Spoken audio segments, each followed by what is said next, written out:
prioritize this investigation.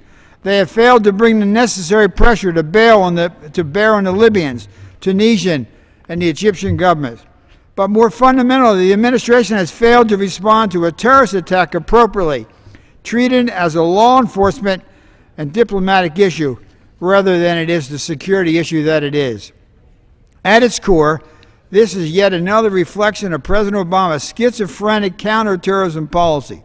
The same administration that unapologetically rains down lethal drone attacks on some al-Qaeda-affiliated terrorists in Pakistan, Yemen, and Somalia will not use other counterterrorism resources to identify, locate, and detain the terrorists involved in the death of our ambassador and others in Libya. This inconsistent policy may stem from the President's hasty campaign promise to shut down Guantanamo Bay, Gitmo, prematurely transfer detention facilities in Iraq and Afghanistan. In doing so, the President effectively ended America's ability to detain and interrogate terrorists, depriving the FBI, the CIA, and other agencies of critical opportunities to obtain information on al-Qaeda networks. Today, as the case of Benghazi suspect Ali Harzi has demonstrated, the United States is completely reliant on the cooperation of host countries to detain on our behalf and selectively allow access to suspects. As in the case of Harzi, as demonstrated, this approach is fraught with diplomatic roadblocks, costing critical time in getting information from suspects to track terrorist networks. Perhaps that is why President Obama so often opts to use lethal drone strikes to kill terrorists, knowing that the U.S. would be unable to get access to interrogate these terror suspects by working through host governments, or because he no longer has a way to detain them in U.S. custody, short of providing them the full privileges of an Article III court. In short, the President has tied his own hands, compromised U.S. national security, put the FBI in an impossible position. The FBI is now in an impossible position. The FBI has been asked to treat the terrorist attack where 4 Americans died as it's a law enforcement activity, and they have been put in a compromised and a very difficult spot. And they've laid the groundwork for the administration's inept response to the wake of the terrorist attack in Benghazi. To make matters worse, the administration is not even seeing any significant success from its diplomatic-focused response. When Tunisia refused to allow the FBI access to Harzi for more than 5 weeks, the administration took no public steps to use diplomatic tools like U.S. foreign assistance to pressure the Tunisians to make Harzi available. In fact, the FBI only gained access after members of Congress threatened amendments to cut off or restrict Tunisia foreign aid if they continued to obstruct the FBI investigation. I was among those members of Congress, along with Lindsey Graham and Senator McCain and others. In the interim, I urge the administration to act immediately to suspend foreign assistance if the Tunisian government persisted in obstructing the investigation. On January 4, I received a tepid, and it was tepid, response from the acting Deputy Assistant Administrator for Legislative and Public Affairs at USAID, which I submit for the record with a bland assurance that the Tunisian government was cooperating. Was cooperating? 5 weeks and the FBI had to wait? Then the FBI had 3 hours to talk to him, and we give this Tunisian government, Mr. Speaker, $320 million last year. Days later, Ali Harzi was released. Today I again wrote USAID expressing my disappointment that the administrator himself could not respond directly to a member of Congress who serves on a committee of jurisdiction, and further pointing out what should be obvious: the Tunisian government did not cooperate. The Tunisian government never seriously thought the aid, precious taxpayer money, was in jeopardy. The Tunisian government has not faced a single consequence for undermining U.S. national security. I submit the letter for the record. Sadly, the failure to respond forcefully and appropriately to the Benghazi attack will undoubtedly encourage our enemies and make the world a more dangerous place for Americans working in hostile environments around the world. This failure to respond has endangered future embassy staffs and ambassadors, the federal employees who serve our country at great risk. Rather than demonstrating that there will be no quarter, no respite, no safe haven for a terrorist who threatens American officials abroad, the message the administration has sent is that there is no apparent consequence for these actions. This will only embolden our enemy to plan the next Benghazi, knowing that under this administration there is less consequence even for their involvement in such an attack. In this context, perhaps it is not surprising that the al-Qaeda-affiliated terrorist group Ansar al-Sharia brazenly took pictures of the FBI agents interviewing Harzi and posted pictures on the website. And when the Tunisian government released Harzi, Ansar al-Sharia was there to welcome him and posted a video of their celebration of his release. Again, these antagonistic actions have been met by silence from this administration. As Steve Hayes and Tom Jocelyn reported in the Weekly Standard this week, quote, U.S. officials tell the Weekly Standard that the release of the photos was a clear attempt to intimidate the Americans and show that the FBI could not act with impunity. In its posting, Ansar al-Sharia Tunisia warned the Tunisian people that their government had allowed the FBI to, quote, begin investigating your sons under post-revolutionary protection, end of quote. Consider that the same week of the Benghazi attack, our embassies in Cairo, Tunis, and Sana'a were also overrun in an increasingly apparent coordinated plot. In each case, the American flag was ripped down and burnt, and a black al-Qaeda flag was flown in its place. We are fortunate and blessed that none of these incidents resulted in the loss of life. They were nonetheless an attack on America by a hostile group. As the administration's own State Department website states, quote, any attack on an embassy is considered an attack on the country it represents. Each embassy and consulate that was overrun the week of September 11 represents in its own way a public attack on America. And in the months that have followed, this administration demonstrated that there are no consequences for breaching our embassy or killing our personnel. I fear that the latest hostage-taking and killing of Americans and other Westerners in Algeria is a manifestation of a newfound confidence by our enemy, knowing that they may face no serious consequences from this administration for their murderous acts. It is telling that neither President Obama nor any others in his administration have made a public statement on the recent terrorist activities in Algeria, whereby the head of France and the head of England have spoken out over and over and over. All the while, the Arab Spring, which was fanned by this administration to much fanfare, has become an Arab winter. And for many of the people in the Middle East and North Africa, and in this Arab winter, a new safe haven for al-Qaeda affiliated groups is forming, ideologically fueled by the release of terrorists and extremists from prisons and flushed with weapons provided to anti-Gaddafi rebels last year. We are witnessing the potential formation of the next front in the war on terror. But we increasingly have an administration that no longer considers it a war worth fighting, no matter the cost to American power or the safety of our people abroad. While some have described the Obama Doctrine as leading from behind, it is increasingly clear that the Obama Doctrine means not leading at all. While most of the responsibility falls on the President and his administration, the Congress, the House and the Senate, and the media share some blame for failing to adequately investigate and bring attention to the many questions surrounding the administration's response to Benghazi. Aside from a handful of reporters who have stayed with this story and continue to raise questions about the administration's words and deeds, I can't help but wonder, where are the New York Times, the Washington Post,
Committee on Foreign Affairs will come to order. Welcome, Madam Secretary. Madam Secretary, on behalf of the entire committee, let me say how glad we are to see you healthy and how much we appreciate your desire to testify about Benghazi before you leave office. And let me also say that our appreciation extends to the work that you have performed on behalf of our country. This is our committee's opening hearing of this Congress. It is my initial hearing as its chairman. Examining the first murder of a U.S. ambassador in nearly 35 years, the killing of 3 other brave Americans, is not a welcome place to start. But it is necessary. The State Department must learn from its mistakes to better protect its employees, many of whom serve in hostile environments. Unfortunately, threats to Americans abroad are growing. Particularly, those threats are growing in North Africa. And the attacks last week in Algeria again show the nature of the danger. I support having a wide diplomatic presence. We can't retreat, as you recognized in your testimony. But it has to be done with the safety of our personnel foremost in mind. This committee intends to work with your department in a bipartisan way and to work to improve security. Every organization has its shortcomings. Few welcome them being highlighted. But it's this committee's job to get answers to the tough questions. Our goal is to identify where State Department management broke down, thus failing to protect our people in Benghazi. It is clear that the problem was not confined to a few individuals. The Accountability Review Board, convened by you, Madam Secretary, found, quote, systemic failures and leadership and management deficiencies at senior levels within 2 bureaus of the State Department. According to the board, these systemic failures led to the, quote, grossly inadequate security in Libya. The Benghazi compound was facing a storm of militancy, a flood of weapons, and facing a deteriorating security environment. Attacks were escalating on the compound, yet the compound was inexplicably forced to rely on unarmed Libyan guards and a militia that included extremist elements. No wonder the board found a pervasive realization among those in Benghazi that security was not a high priority for Washington, according to the report. The board found that responsibility stopped at the assistant secretary level below the department's most senior management. This seems to contrast with the recommendation of the 1999 Accountability Review Board on the East Africa bombings, which said that, quote, the Secretary of State should take a personal and active role in security issues. This committee is concerned that the department's most senior officials either should have known about the worsening security situation in Benghazi or did know something about that security situation. Either way, the point is that security requests were denied. So I'm not sure the board here saw the full picture. And if not, its report is not a complete blueprint for fixing things. The State Department must get this right. Al-Qaeda and its affiliates will very likely be targeting other diplomats for years to come. Madam Secretary, the committee stands ready to help. I learned this morning that you and the administration have proposed legislation to fix the review board, which the committee looks forward to considering. Today's discussion may turn to funding, but when reading the conclusions of the board, one must ask how more money would have made a difference in a bureaucracy plagued by what the board called systemic failures. After all, as the security situation in Libya worsened, the State Department turned away free security assets from the Department of Defense. State Department officials have testified that funding was not an issue. More resources may have been needed in some areas, but the tragedy of Benghazi was rooted in bad decisions. Finally, the Benghazi perpetrators must be apprehended, or they must be killed. It's troubling that Tunisia recently released a key suspect. Poor Libyan cooperation has hampered the FBI's investigation. Success here is a matter of justice, and it's also a matter of signaling to militants that there is no place for them to hide if they attack U.S. personnel. I will now turn to the distinguished ranking member, Mr. Engel, for his opening remarks. Thank you very much, Mr. Chairman, for holding this important meeting. I hope we can use this as an opportunity to seriously examine the steps we need to take to prevent a repeat of the tragedy in Benghazi, rather than engaging in gotcha politics that make it more difficult to achieve this bipartisan goal. Madam Secretary, as the new ranking member on the Foreign Affairs Committee, let me say on behalf of the Democratic members of this committee, we'd like to welcome you back to our committee, and we're glad that you're feeling better. This will likely be your final appearance before our committee, and I want to take this opportunity to let you know how much we appreciate your outstanding and tireless efforts to represent our country in the international community. I have no doubt that you will continue to serve our nation in some capacity, as you have for so many years, and I look forward to working with you in the future.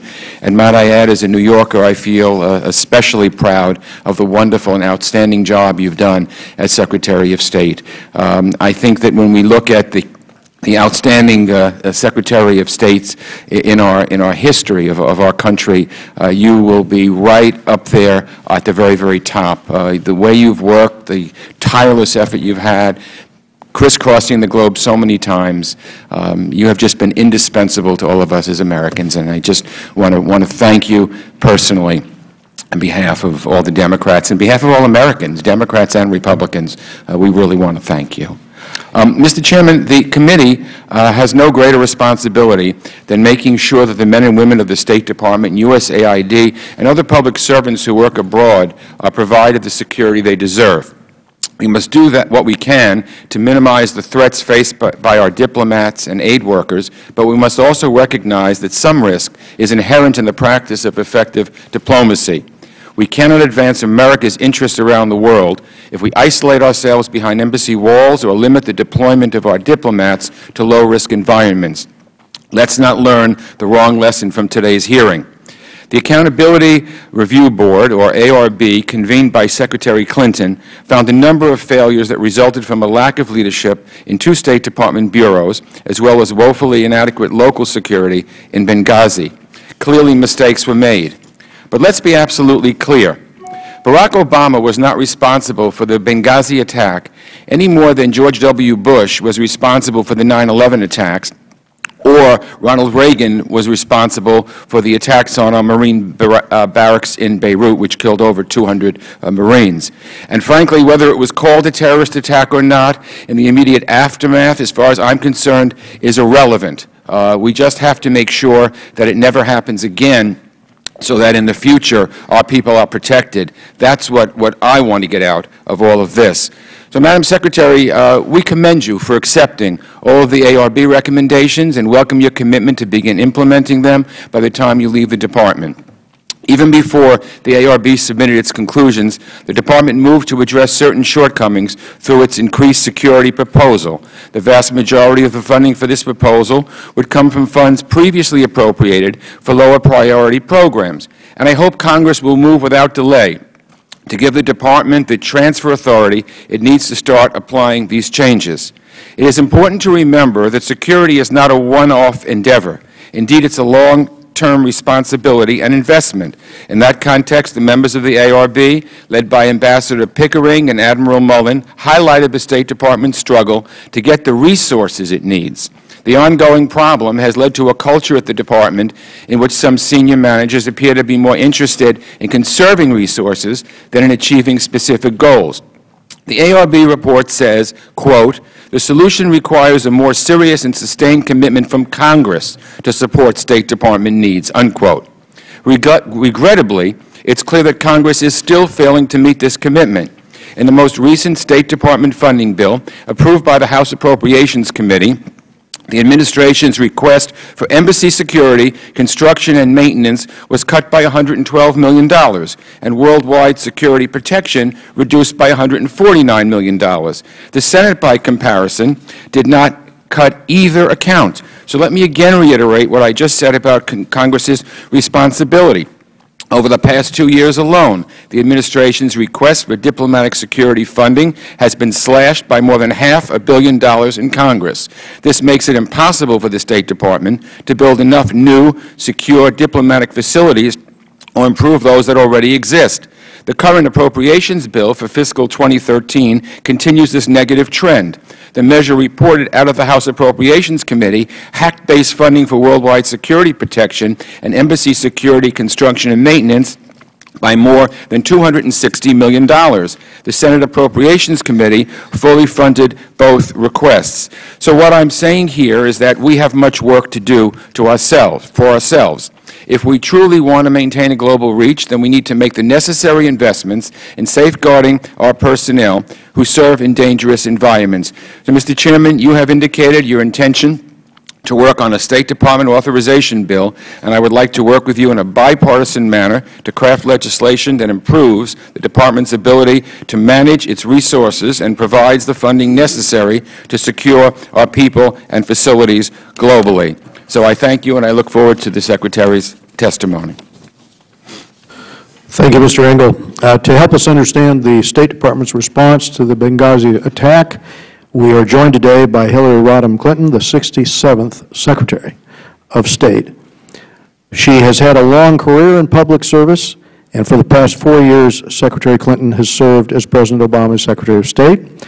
She will soon move on to the next chapter in her distinguished career. Madam Secretary, without objection, your full statement will be made part of the record, and all members here will have 5 days to submit statements and questions for the record, subject to the limitations of the committee rules. Madam Secretary, please begin. Thank you very much, Mr. Chairman, and I thank you and the ranking member and members of the committee, both of long-standing tenure and brand-new members, and I appreciate your patience for me to be able to come to fulfill my commitment to you, actually to the former chairwoman, that I would be here to discuss the attack in Benghazi. I appreciate this opportunity. I will submit my full testimony for the record. I want to make just a few points. First, the terrorist attacks in Benghazi that claimed the lives of 4 brave Americans, Chris Stevens, Sean Smith, Tyrone Woods, and Glenn Doherty, are part of a broader strategic challenge to the United States and our partners in North Africa. I think it's important we understand the context for this challenge as we work together to protect our people and honor our fallen colleagues. Any clear-eyed examination of this matter must begin with this sobering fact. Since 1988, there have been 19 accountability review boards investigating attacks on American diplomats and their facilities. Since 1977, 65 American diplomatic personnel have been killed by terrorists. In addition to those who have been killed, we know what happened in Tehran with hostages being taken in 1979, our embassy and Marine barracks bombed in Beirut in 1983, Khobar Towers in Saudi Arabia in 1996, our embassies in East Africa in 1998, consulate staff murdered in Jeddah, Saudi Arabia in 2004, the Coast attack in Afghanistan in 2009, and too many others. But I also want to stress the list of attacks that were foiled, crises averted, and lives saved is even longer. We should never forget that the security professionals get it right more than 99% of the time against difficult odds because the terrorists only need to get it right once. That's why, like all my predecessors, I trust the diplomatic security professionals with my life. Let's also remember that, as the chairman and the ranking member pointed out, administrations of both parties, in partnership with Congress, have made concerted and good faith efforts to learn from the tragedies that have occurred to implement recommendations from the review boards to seek the necessary resources to better protect our people in a constantly evolving threat environment. In fact, Mr. Chairman, of the 19 accountability review boards that have been held since 1988, only 2 have been made public. I want to stress that because the 2 that have been made public, coming out of the East Africa embassy bombings, and this one, are attempts, honest attempts by the State Department, by the Secretary, Secretary Albright and myself, to be as transparent and open as possible. We wanted to be sure that whatever these independent, nonpartisan boards found would be made available to the Congress and to the American people. Because as I have said many times since September 11th, I take responsibility and nobody is more committed to getting this right. I am determined to leave the State Department and our country safer, stronger, and more secure. Now, taking responsibility meant not only moving quickly in those first uncertain hours and days to respond to the immediate crisis, but also to make sure we were protecting our people and posts in high-threat areas across the region and the world. It also meant launching an independent investigation to determine exactly what happened in Benghazi and to recommend steps for improvement. And it also meant intensifying our efforts to combat terrorism and support emerging democracies in North Africa and beyond. Let me share briefly the lessons we have learned up until now. First, let's start on the night of September 11th itself and those difficult early days. I directed our response from the State Department and stayed in close contact with officials from across our government and the Libyan government. So I did see firsthand what Ambassador Pickering and Chairman Mullen called timely and exceptional coordination. No delays in decision-making, no denials of support from Washington or from our military. And I want to echo the review board's praise for the valor and courage of our people on the ground, especially our security professionals in Benghazi and Tripoli. The board said our response saved American lives in real time, and it did. The very next morning, I told the American people, and I quote, "Heavily armed militants assaulted our compound and vowed to bring them to justice." And I stood later that day with President Obama as he spoke of an act of terror. Now, you may recall, at this same time period, we were also seeing violent attacks on our embassies in Cairo, Sana'a, Tunis, and Khartoum, as well as large protests outside many other posts from India to Indonesia, where thousands of our diplomats serve. So I immediately ordered a review of our security posture around the world with particular scrutiny for high-threat posts. And I asked the Department of Defense to join interagency security assessment teams and to dispatch hundreds of additional Marine security guards. I named the first Deputy Assistant Secretary of State for high-threat posts so that missions in dangerous places get the attention they need. And we reached out to Congress to help address physical vulnerabilities, including risks from fire, and to hire additional diplomatic security personnel and Marine security guards. Second, even as I took these steps, I quickly moved to appoint the Accountability Review Board because I wanted them to come forward with their report before I left, because I felt the responsibility and I wanted to be sure that I was putting in motion the response to whatever they found. What was wrong? How do we fix it? I've accepted every one of their recommendations. Our Deputy Secretary for Management and Resources, Deputy Tom Nides, who appeared before this committee last month, is leading a task force to ensure all 29 are implemented quickly and completely, as well as pursuing additional steps above and beyond the board. I pledged in my letter to you last month that implementation has now begun on all 29 recommendations. We've translated them into 64 specific action items. They were all assigned to specific bureaus and offices with clear timelines for completion. Fully 85% are on track to be completed by the end of March, with a number completed already. But we're also taking a top-to-bottom look to rethink how we make decisions on where, when, and whether our people should operate in high-threat areas and how we respond. We are initiating an annual high-threat post review, chaired for the first time in American history, I suppose, by the Secretary of State, and ongoing reviews by the Deputy Secretaries to ensure that pivotal questions about security reach the highest level. And we will regularize protocols for sharing information with Congress. Now, in addition to the immediate action we took and the review board process, we're moving on a third front, addressing the broader strategic challenge in North Africa and the wider region. Benghazi did not happen in a vacuum. The Arab revolutions have scrambled power dynamics and shattered security forces across the region. Instability in Mali has created an expanding safe haven for terrorists who look to extend their influence and plot further attacks of the kind we just saw last week in Algeria. And let me offer our deepest condolences to the families of the Americans and all the people from many nations killed and injured in the Algerian hostage crisis.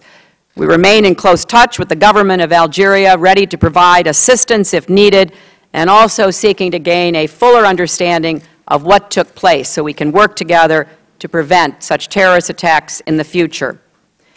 Now, concerns about terrorism and instability in North Africa are not new, of course. Indeed, they've been a top priority for this entire national security team. But we need to work together to accelerate a diplomatic campaign to increase pressure on al-Qaeda in the Islamic Maghreb and other terrorist groups in the region. I've conferred with the President of Libya, the foreign ministers and prime ministers of Tunisia and Morocco. 2 weeks later, after the attack, I met with a very large group of regional leaders at the UN and was part of a special meeting focused on Mali and the Sahel.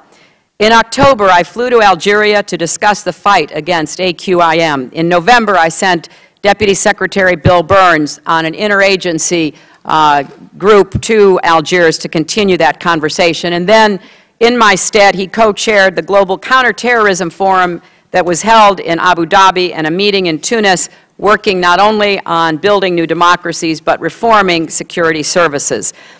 These are just a few of the constant diplomatic engagements that we are having, focused on targeting al-Qaeda's syndicate of terror, closing safe havens, cutting off finances, countering their extremist ideology, slowing the flow of new recruits. We continue to hunt the terrorists responsible for the attacks in Benghazi and are determined to bring them to justice. And we're using our diplomatic and economic tools to support the emerging democracies, including Libya, in order to give them the strength to provide a path away from extremism. But finally, the United States must continue to lead in the Middle East, in North Africa, and around the globe. We've come a long way in the past 4 years, and we cannot afford to retreat now. When America is absent, especially from unstable environments, there are consequences. Extremism takes root, our interests suffer, and our security at home is threatened. That's why Chris Stevens went to Benghazi in the first place.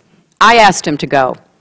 During the beginning of the revolution against Gaddafi, we needed somebody in Benghazi who could begin to build bridges with the insurgents and to begin to demonstrate that America would stand against Gaddafi.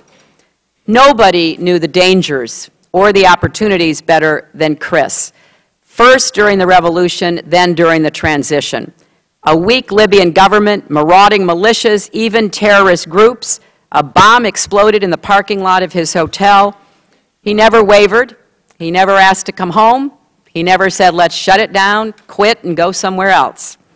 Because he understood it was critical for America to be represented in that place at that pivotal time. So, Mr. Chairman, we do have to work harder and better to balance the risks and the opportunities. Our men and women who serve overseas understand that we do accept a level of risk to represent and protect the country we love.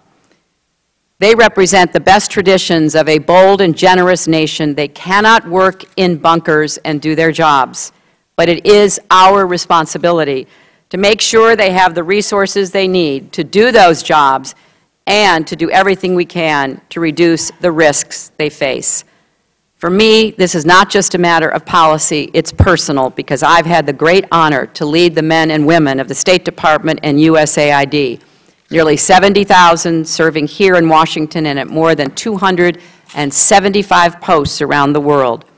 They get up and go to work every day, often in difficult and dangerous circumstances, thousands of miles from home, because they believe the United States is the most extraordinary force for peace and progress the earth has ever known. And when we suffer tragedies overseas, the number of Americans applying to the Foreign Service actually increases. That tells us everything we need to know about the kind of patriots I'm talking about. They do ask what they can do for their country, and America is stronger for it.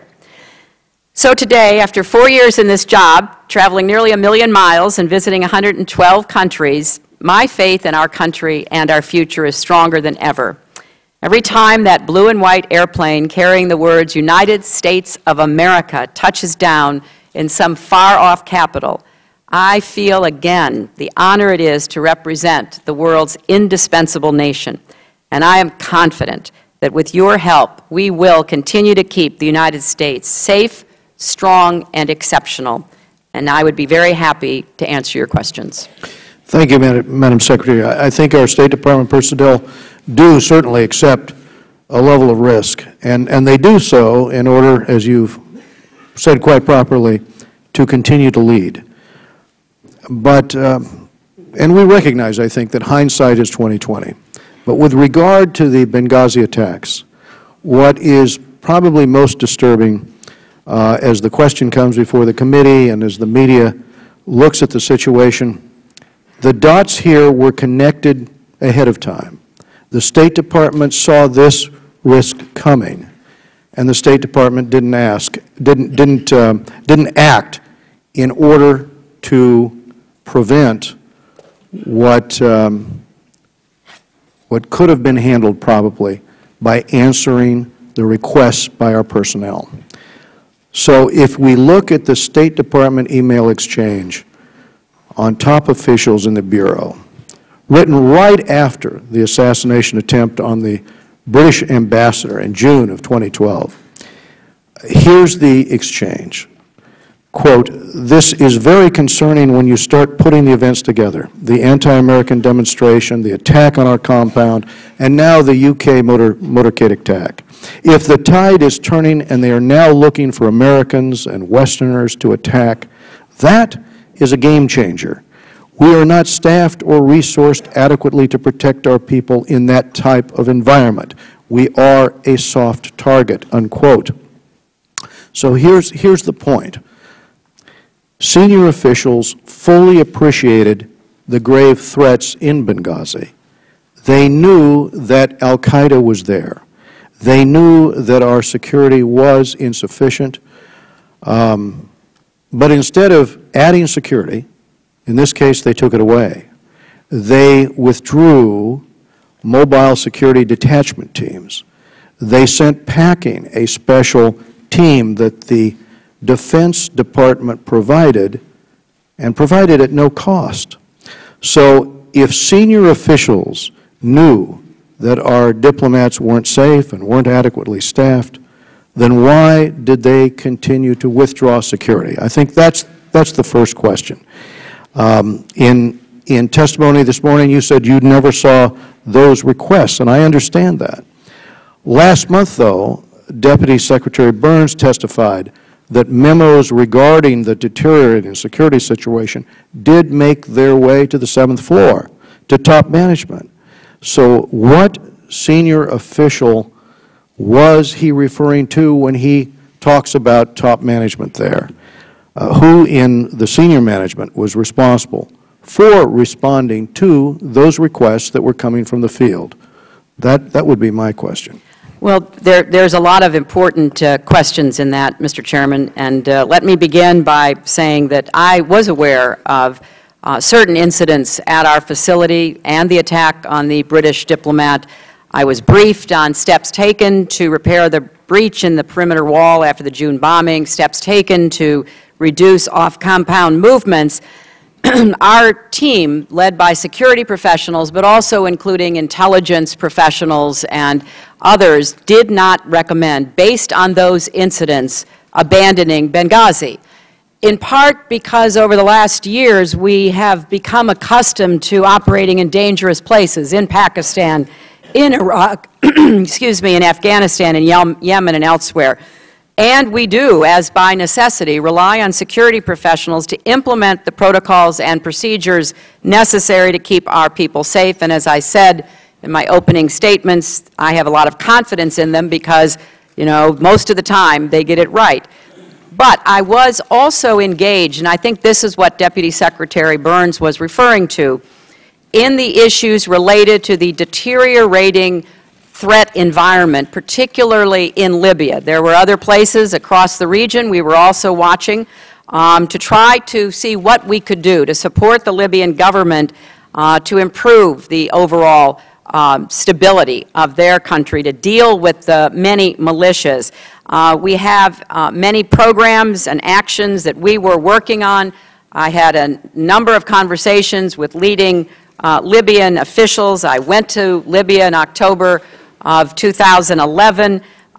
In fact, shortly before the attack on Benghazi, we approved Libya for substantial funding from a joint state DOD account for border security, CT capabilities, and WMD efforts. So I want to just clarify that there were specific instances and assessments going on primarily by the security professionals related to individual posts, including Benghazi. But what I saw was a communique which indicated that, in fact, those assets, like the security site team, were in fact pulled. You had free of cost here from the Department of Defense, a team in place, and on about August 15th, some weeks before the attack, the question is, can we extend that security team? And the answer is no. It would be embarrassing to our agency if that agency is providing the protection. That struck me as a little bit of the problem that we had before between the CIA and the FBI, between, you know, two agencies that were more focused perhaps on the rivalry than they were on providing the security. And we're full circle, and now, based on the literal reading of those memos, here you had the requests. So that's my question.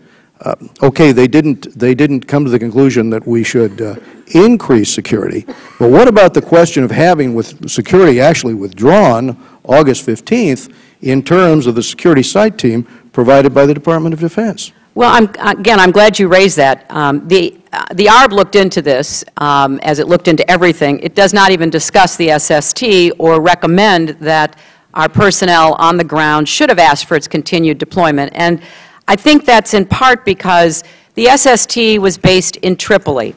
Right. It hardly ever, less than 2% of the entire time it was in Libya, did it even go to Benghazi. Its responsibilities, which were about the siting of and security of the embassy, were focused on Tripoli, and it was not an open-ended arrangement as it has been understood. It was intended as an interim measure, and the experts who were there played vital roles. They were communications specialists, airfield specialists, trained medics. They helped to stand up our embassy in Tripoli when we reopened it. And I think it's important that they were very helpful with the embassy, but at the end of the day, they really were not focused on, nor did they pay much attention to Benghazi. And I think since their primary mission was at the embassy did acquire a lot of assets, and that was the decision that they should not be extended for a third time. Madam Secretary, thank you. We're going to go to Mr. Engel of New York. Thank you very much, Mr. Chairman. Madam Secretary, you and the State Department have rightfully taken responsibility for what happened, convened the ARB, and you're implementing its recommendations. But as I said in my opening statement, we need to be clear-eyed that there is blame to share right here in Congress. Over the past 2 years alone, the administration's request for diplomatic security funding has been slashed by more than $500 million in Congress, and the current appropriations bill for fiscal 2013 continues this negative trend by slashing funding for worldwide security protection, embassy security, construction and maintenance by more than $260 million. So I'd like to ask you, Madam Secretary, do you think that Congress has provided adequate resources for diplomatic security in recent years? Can you talk about security priorities you have not been able to complete due to an inadequate budget? And what advice would you give the committee as it considers funding to protect our diplomats? And I want to also add, what would happen even worse to the security of our diplomats and our diplomatic facilities if there is a sequester or worse, a government shutdown? Has the State Department begun planning for the dangers of Congress not agreeing on a budget? Well, Congressman Engel, this is a bipartisan problem.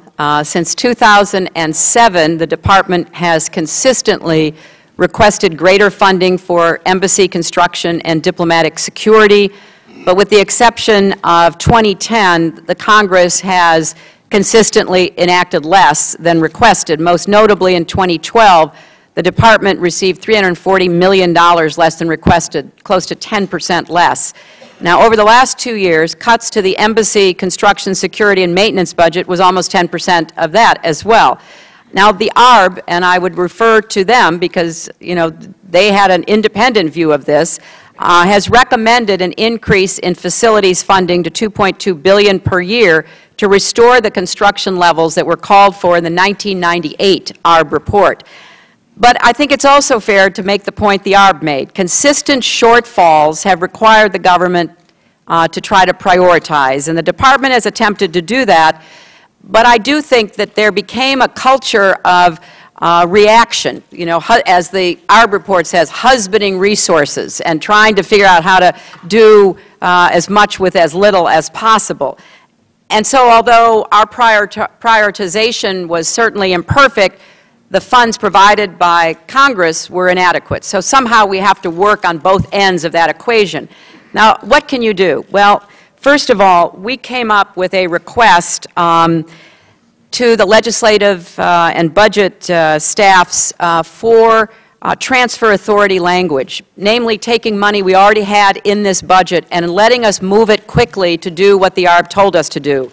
More Marine security guards, more diplomatic security guards, more construction and upgrades. We were able to get that included in the Senate version of the Sandy supplemental, which passed on December 28, but we were unable to get the language included in the House version. This is not new money. So first and foremost, I would greatly appreciate this committee weighing in, working with your counterpart in the Senate to give us this transfer authority. Otherwise, we're going to be behind the curve again. Secondly, I think it's very important to change the laws about best value contracting versus lowest price technically qualified. By statute, the State Department local guard contracts in dangerous places like Libya and everywhere else except Iraq and Afghanistan must be awarded using a lowest price, technically acceptable selection process. We have requested a change in the legislation that would allow us to use some discretion to try to deal with the varieties and vagaries of these local guard forces. We currently have it, as I said, in Afghanistan, Iraq, and Pakistan, but it's going to expire. So that's something else that I would respectfully ask this committee to look into. And finally, the point that the chairman made and that you echoed, Congressman, an authorization. You know, working on an authorization. I was on the Armed Services Committee in the Senate. We did an authorization every year, no matter what was going on in the world. It was a great organizing tool. It made sure that our defense needs were going to be met. I believe that in the world in which we're living, our diplomacy and development needs are very important, but we don't have the same focus. And so working with the Senate Foreign Relations Committee on an authorization where you can look at everything and you can have subcommittees really delving into all of these different issues, coming up with an authorization, I think, would be a great step forward. Thank you. Thank you, Madam Secretary. Eliana Ross-Leitonen from New York. Well, they eventually From retire. Florida. They retire from We'll take New York to Florida, from Florida. We'll take them either way. New Jersey, New York, come on down. Madam Secretary, There are a lot of New Yorkers already down there, I think, aren't there? But you can only vote once, remember. We're very, very picky about that. Thank you for the positive working relationship that we have had during your tenure at the State Department. I request that I get written responses for the questions that I'm going to ask. First, why were you not interviewed for the review board, by the review board investigators? How can this review be considered thorough when the person at the top, the Secretary of State, was not part of the investigation?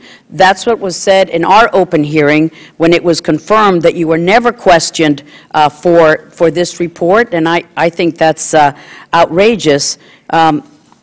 Also, the State Department was clearly allowing the false narrative that department officials were being held accountable for what went wrong in Benghazi, for ignoring the threat, and it was perceived as fact. Look at these headlines. The New York Times, 4 are out at State Department after scathing report on Benghazi attack. Not true. Heads roll at the State Department. Not true. Yet State did nothing to correct the record. Here we are 130 days after the terrorist attack. Why did you not take steps publicly to correct this false narrative, even up to including today? Even when your deputies, Burns and Nides, testified before us, they both said that steps were being taken to discipline those State Department officials when, in fact, no significant action had or has occurred. There's just been a shuffling of the deck chairs.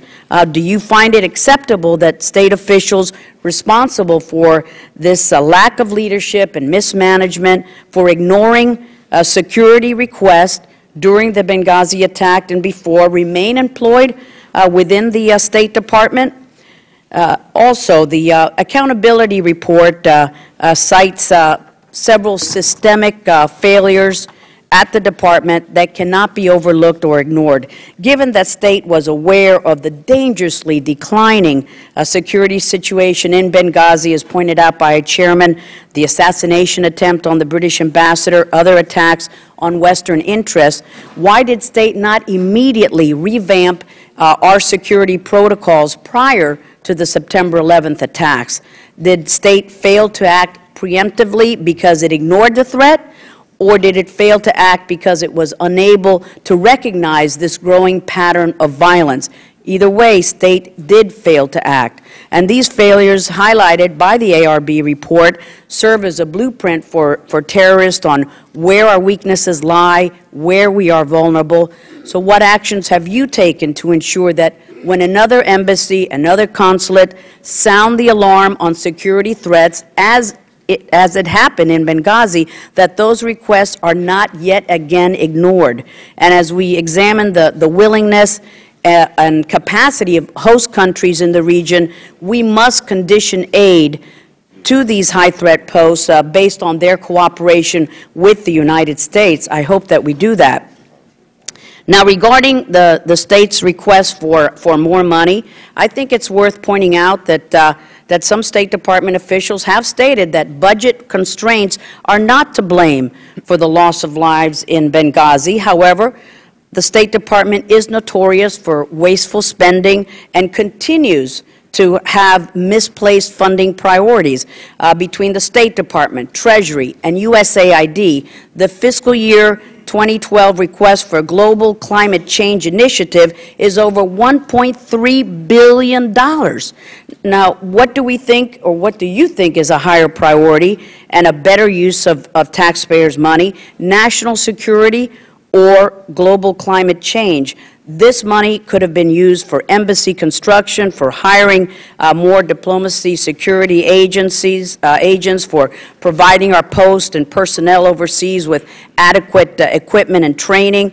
So, and there's more that I can't get to, but certainly I would appreciate your written answers, including the 64 specific action items that you will be taking on the task force recommendation, and we look forward to getting a detailed report here in Congress on explaining their justification, their itemized funding layout, etc. So thank you, Madam Secretary, for the time.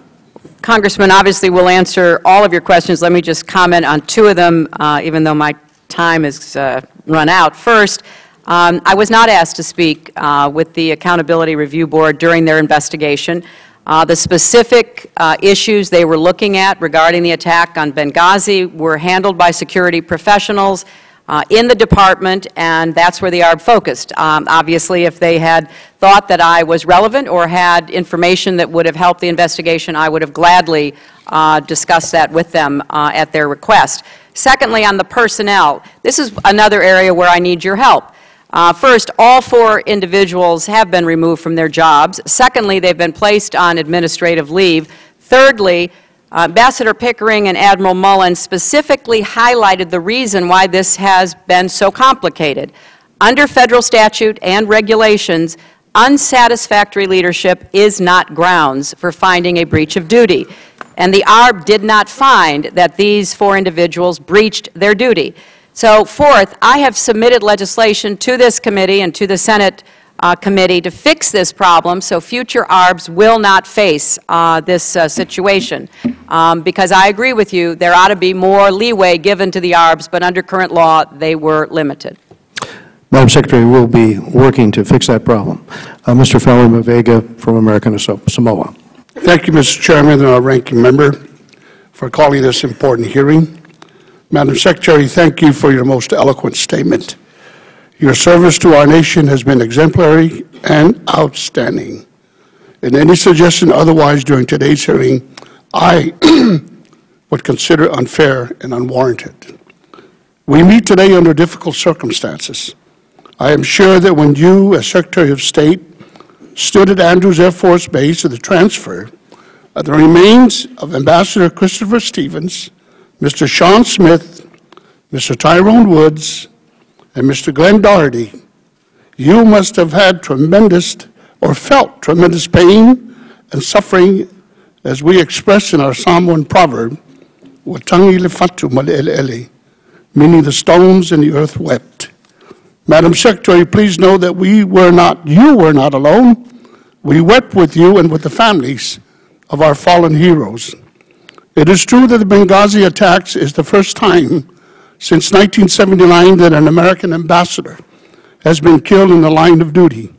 But it is also true that the world has changed significantly since 1979, and consequently the Department of State is increasingly operating in high-threat locations throughout the world. This is why the Accountability Review Board rightly observed that Congress needs to make a serious and sustained commitment in supporting State Department needs. But the FY 2013 fiscal year budget, the House cut the administration's request by about $200 million.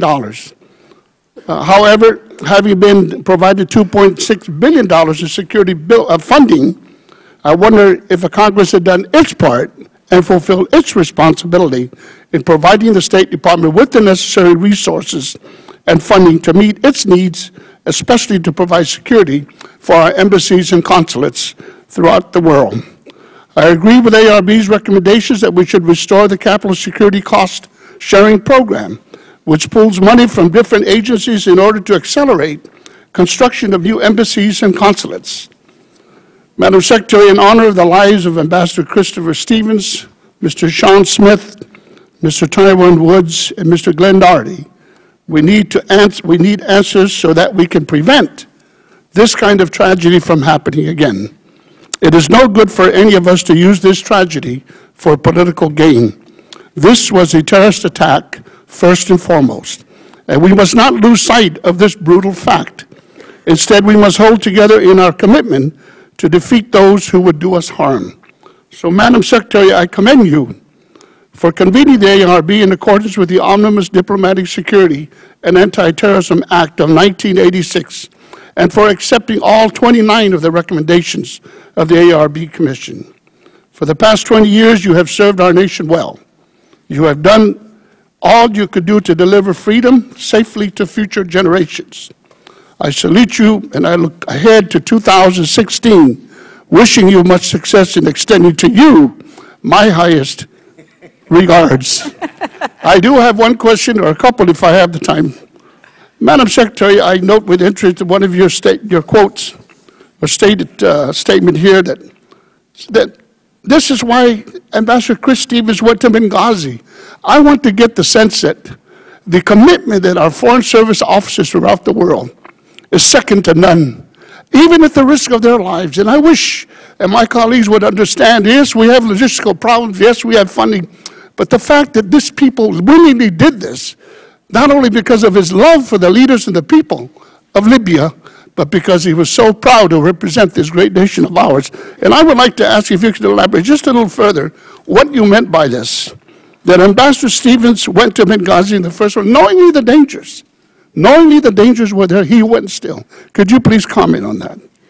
Well, Congressman, I think it is absolutely the case that we have a Foreign Service that is composed of men and women who take on these responsibilities because they love our country, they go in with their eyes wide open, they learn languages, they immerse themselves in cultures, they go out to the Foreign Service Institute and hone their skills.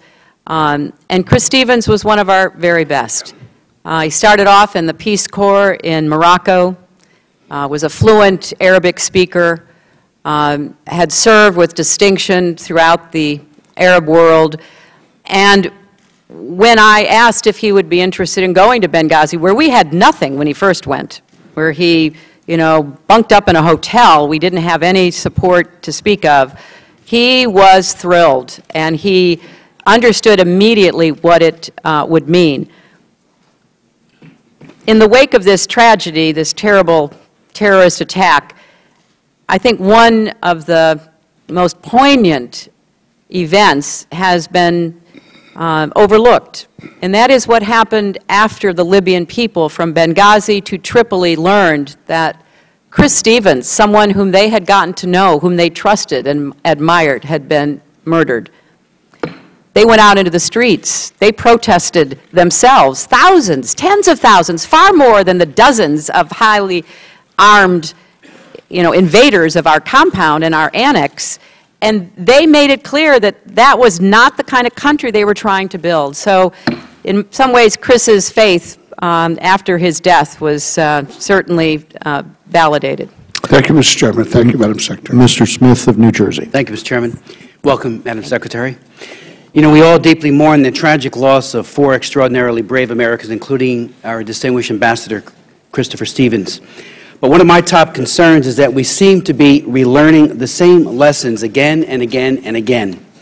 Madam Secretary, after the August 1988 bombings of U.S. embassies in Kenya and Tanzania, Admiral Krause sat exactly where you sit, that was 12 years ago, and told the subcommittee that I chaired at the time that, quote, in our investigations of the bombings, the ARB boards were shocked how similar the lessons learned were to those drawn by the Bobby Inman Commission some 14 years before that.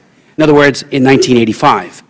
In direct response, I authored a bipartisan law, the Admiral Nance Magdonovan Foreign Relations Act, and in it we had a title, the Secure Embassy Construction and Counterterrorism Act of 1999, to upgrade diplomatic security and residences, to improve threat assessments and facilities, emergency action plans, security threat lists, perimeter distances, that is setbacks, for example, crisis management training, diplomatic security training, rapid response procedures, storage or emergency equipment like fire suppressant capabilities, and increased anti-terrorism in Africa. Before 1998, there were 1,000 security specialists. Today, there are over 3,100.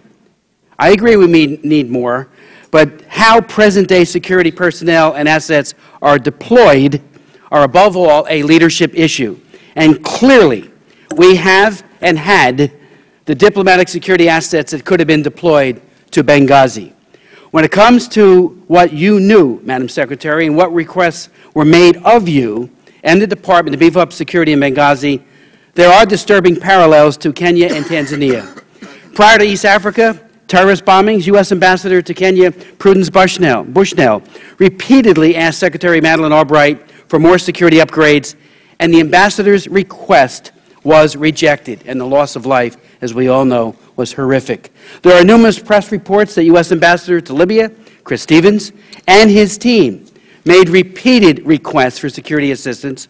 So my questions are these. One, you defined taking responsibility for Benghazi in your testimony a few moments ago in terms, and only in terms, of during and after the terrorist attacks. What about before the attack on September 11, 2012? What did you personally and your staff, when did you become aware of Ambassador Stevens and his team's request for security upgrades? What exactly did you do in response? You obviously were very close to him. Did he ask you personally at any time? When you say a moment ago that Ambassador Pickering's ARB perhaps didn't think you relevant to be interviewed, you're the most relevant person of all. You're the leader. You're on top of it all. So I would join with my colleague, Elena Ross-Layton. You should have been interviewed and very important questions asked. And were you personally in any way at fault? Well, first, Congressman, I'm well aware of the work that you did after the 1998 bombings, and I think that work and the legislation that you championed has been very important in protecting our people around the world.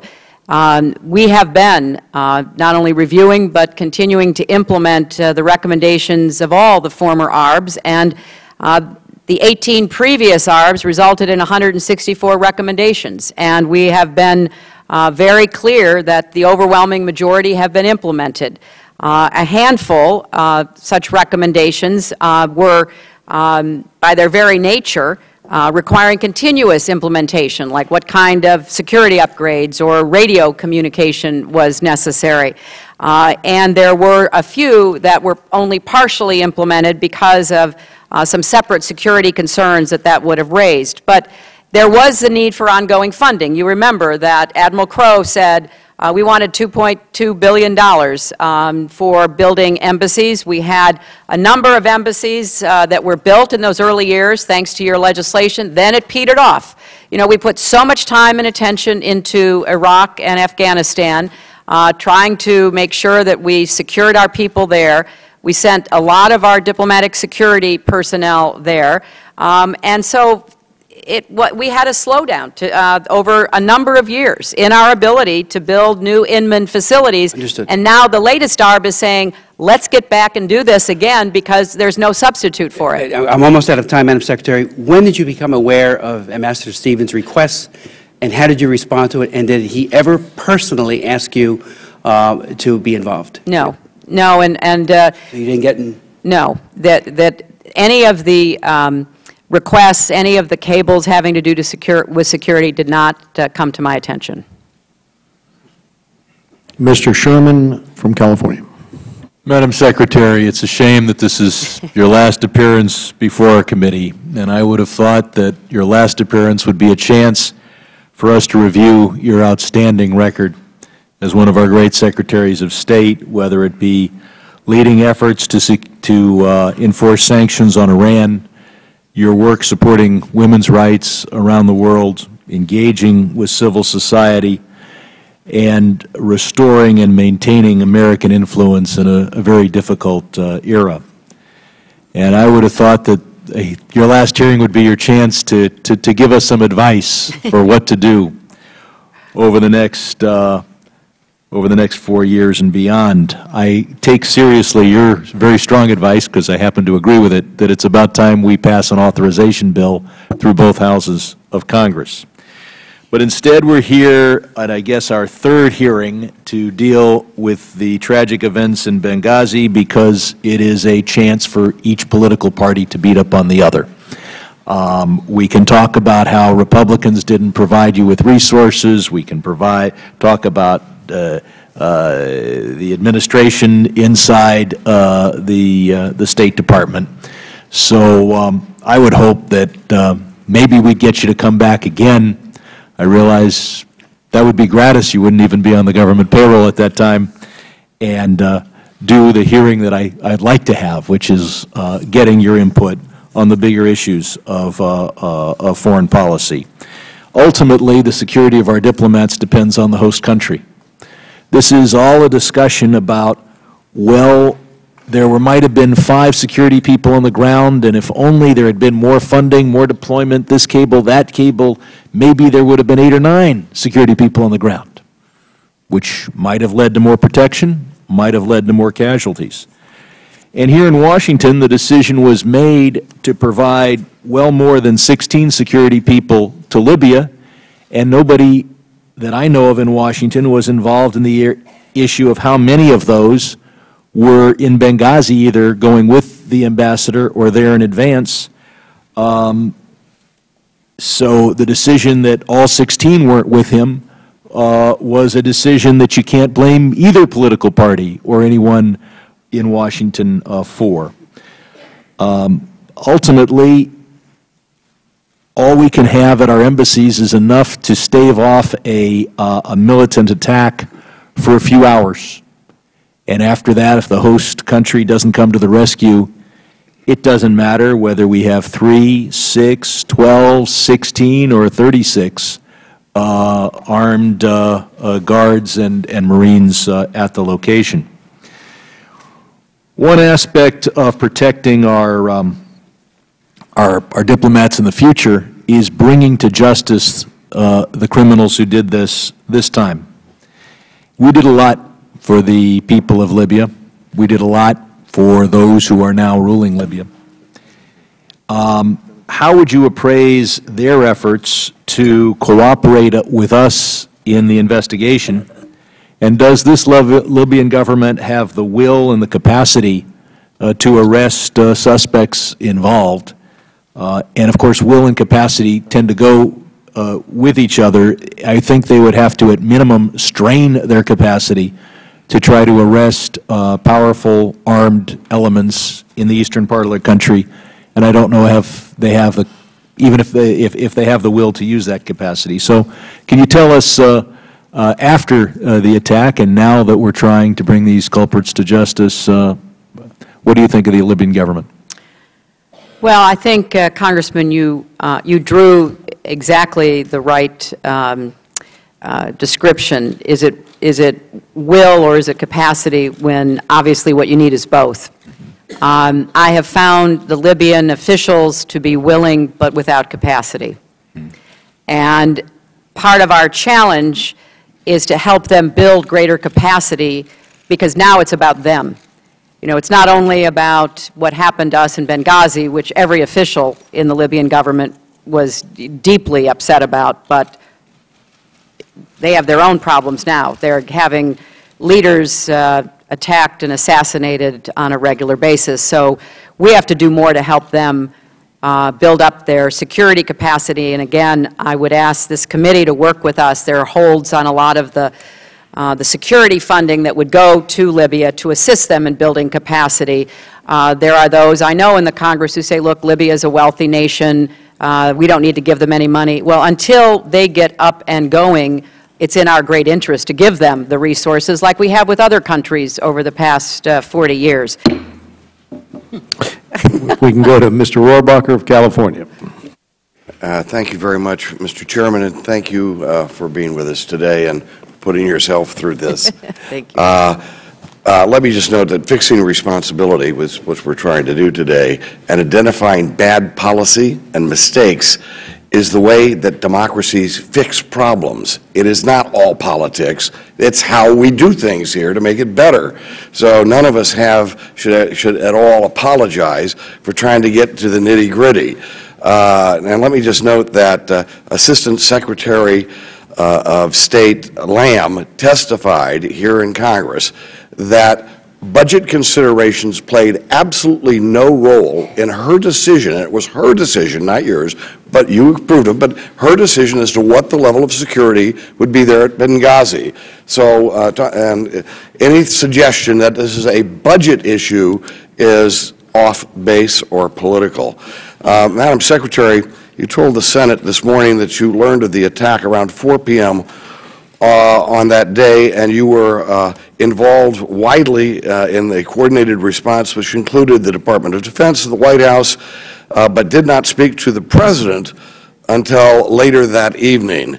When did you talk to the President?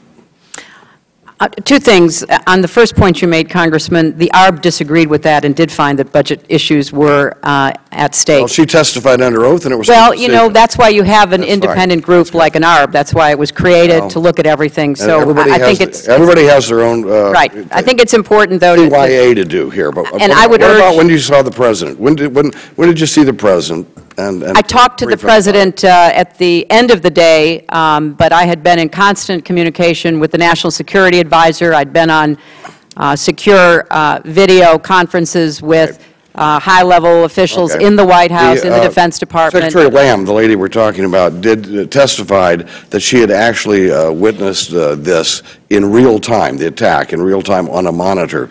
At any time, did you see the initial attack on a monitor? Or the President? Congressman, there was no monitor. There was no real time. We got the surveillance videos some weeks later. That was the first time we saw any video of the attack. So there was I think there was a misunderstanding. I think that perhaps, I'm just trying to clarify this. I may be going beyond my brief here, but I think perhaps what she meant was, audio? It was on an open, she was talking to DS people who were trying to understand what was going on. Well, I will have to say that Admiral Mullen, in briefing us, suggested that they had seen some kind of video, and that within a few moments, it was very clear that this was a very coordinated terrorist attack, and not some demonstration that had gone awry. Well, I think the surveillance video, which some of you may have seen in a classified setting, does demonstrate what happened that night. As you were dealing with the crisis as it went on, did you think or act on the basis that this was a film protest gone out of control, and when you briefed the President, did you tell him that, or did you tell him, which Admiral Mullen suggests you knew by then, that this was a well-planned and executed terrorist attack? Which was the President told? Well, first of all, I said the very next morning that it was an attack by heavily armed militants. The President said that morning it was an act of terror. At the same time, however, I was dealing with protests against our facilities that were clearly connected to that video. Right. Yeah. So we were managing a number of such Let's just say that events. you noted that, and it can be, you know, people do this so that you can say that you said it, but the emphasis, we all remember what the emphasis was, over and over and over again, it was repeated that we had enraged the Islamic terrorists, which, by the way, what's that do? When you say that we enraged the Islamic terrorists, that means we're at fault. They're not at fault. And then to look and see that the only people that I know who are in jail right now is the filmmaker. Isn't this a little disconcerting? Well, first, Congressman, I want to be clear that, of course, it was a terrorist attack. The very next day, I called it an attack by heavily armed militants on our compound. I think there is still, however, questions about exactly what caused it, who the attackers were. The ARB, after months of research, said the picture is still very complicated, and I think it's worth members looking at both the unclassified and classified ARB with that in mind. Thank you. Mr. Meeks of New York.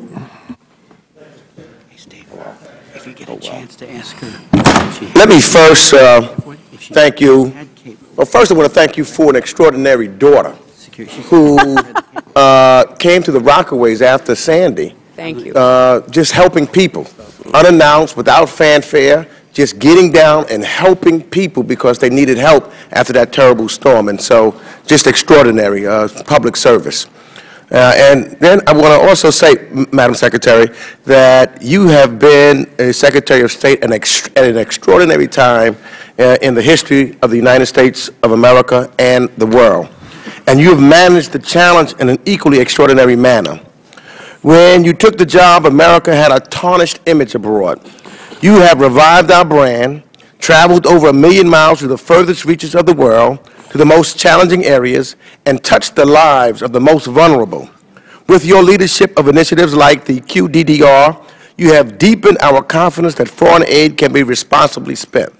On behalf of a grateful nation and of definitely the people of the 5th Congressional District, I want to thank you for a job well done.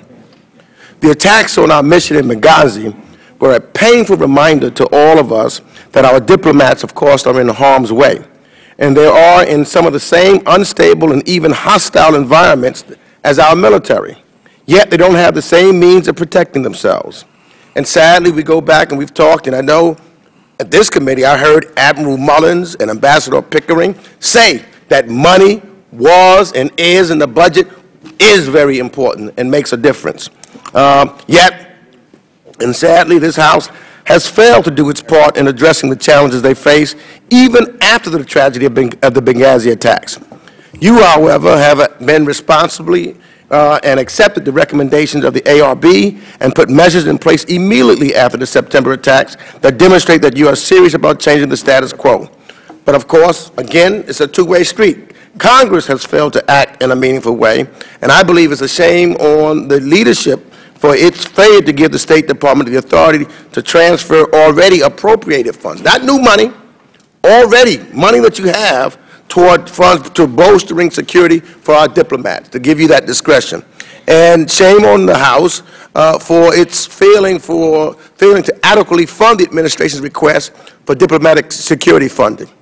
Now, I hope that this Congress will act swiftly to fix these critical funding matters.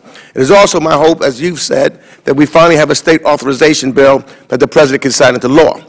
But let me ask you this question. At the time of the Benghazi attacks, you've indicated there was risings going on in Egypt and in Yemen and in Tunisia. You know, it seemed as though a lot, because no one could have imagined, and I'm sure you did not when you initially took office, that we would have the Arab Spring and the nation and what was going on in these various countries would happen. I want to ask you a question that's somewhat, I guess, what Mr. Sherman was asking about, because just to get your thoughts on what we might do as members of Congress and how we might move forward with the nations of the Arab Spring so that maybe that is a way that we can prevent these kinds of things from happening in the future.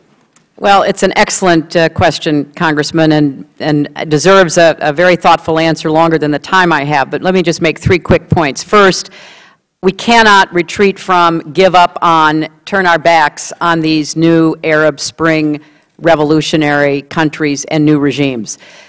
They are very new. Most of them have leaders that have never run anything. They have come from backgrounds where they are suspicious of security, because security was a dirty word. It threw them in jail. It, harassed themselves and their families. So we have to do some work, and that work requires that we stay engaged. Secondly, we have to do a much better job in helping rebuild security apparatus that can be used. Quick example, we had a terrible assault on our embassy in Tunis.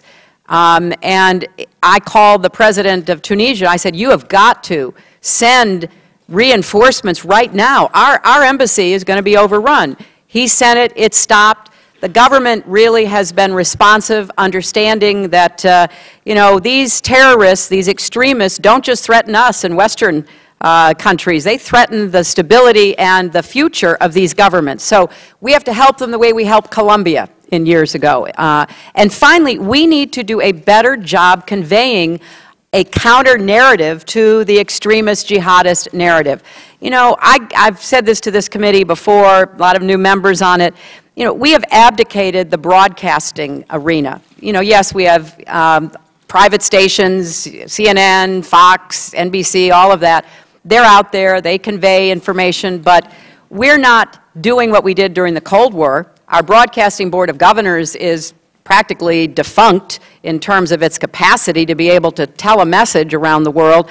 So we're abdicating the ideological arena, and we need to get back into it. We have the best values. We have the best narrative. Most people in the world just want to have a good, decent life that is supported by a good, decent job and raise their families, and we're letting the jihadist narrative fill a void. We need to get in there and compete, and we can do it successfully. Mr. Shabbat of Ohio. Thank you, Mr. Chairman. Madam Secretary, first, let me thank you for your service, and I wish you the best in your future endeavors, mostly.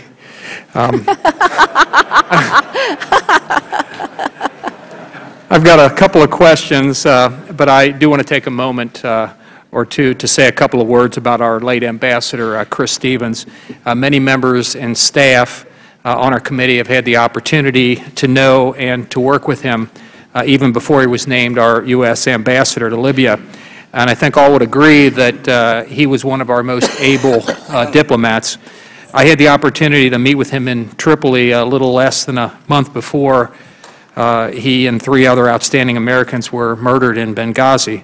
His enthusiasm for the job was really something to behold. He was excited about the opportunity to help a nation newly freed from decades of brutal dictatorship. On my first night in country, I had the opportunity to join the ambassador for an iftar dinner with a number of newly elected Libyan parliamentarians. They were optimistic about building a democracy, creating a vibrant economy, and restoring fundamental human rights for the Libyan people. And he was as enthusiastic as they were about the prospects. There's no question that he'll be missed by all who knew him and who worked with him. One of the things that really troubles me, Madam Secretary, is the hoops that we on this committee have had to jump through to get to the facts surrounding the deaths of these public servants. The State Department has delayed and delayed coming forth with information, and when this committee was finally presented with relevant data, it amounted oftentimes to what might be called a document dump. Hundreds of pages of paper in wide disarray in no particular order, either in terms of relevance or in chronology, often in duplicate, but in different binders, making it very difficult to locate documents that were of any help. Our public servants in Libya were murdered on September 11th. It's now January 23rd, more than 4 months later. It's unacceptable that the State Department has made it so difficult for Congress to exercise its oversight responsibility. Now, a couple of questions. Within a couple of months of the attack, during the July-August period, Ambassador Stevens expressed concern about militia activity, particularly in Benghazi, and the need for additional security assistance. We've seen the cables where security expressed considerable frustration at the difficulty in getting the personnel they believed were needed to protect American diplomats and property. And we now know that management of security personnel, especially the assignment of State Department agents on very short-term duty, virtually guaranteeing very limited institutional knowledge, was grossly inadequate. Why was the department hierarchy so obstinate, and why would the department deny a personal plea from Ambassador Stevens, given his expertise on Libyan affairs? Why did the department's senior leadership not take into consideration the approaching September 11th anniversary, particularly in light of direct requests from our mission in Libya? And finally, Madam Secretary, we've heard numerous times over the last several months that more funding is needed for diplomatic security, including in your testimony before the Senate Foreign Relations Committee and to some extent this afternoon. I don't believe there is anybody in this room who doesn't want to protect our diplomats stationed abroad, often in very dangerous regions. Since 2000, Congress has provided funding in the neighborhood of $10 billion for embassy security, construction, and maintenance, and we will no doubt continue to provide significant funding in the future. Given that our nation now faces a mountain of debt, sadly, I might add, given short shrift, I have to say, by the President in his inaugural address, of course means that we cannot fund every single program that every federal agency requests. So when we increase funding in one area, we have to consider cuts in others. At least that's the way it should work.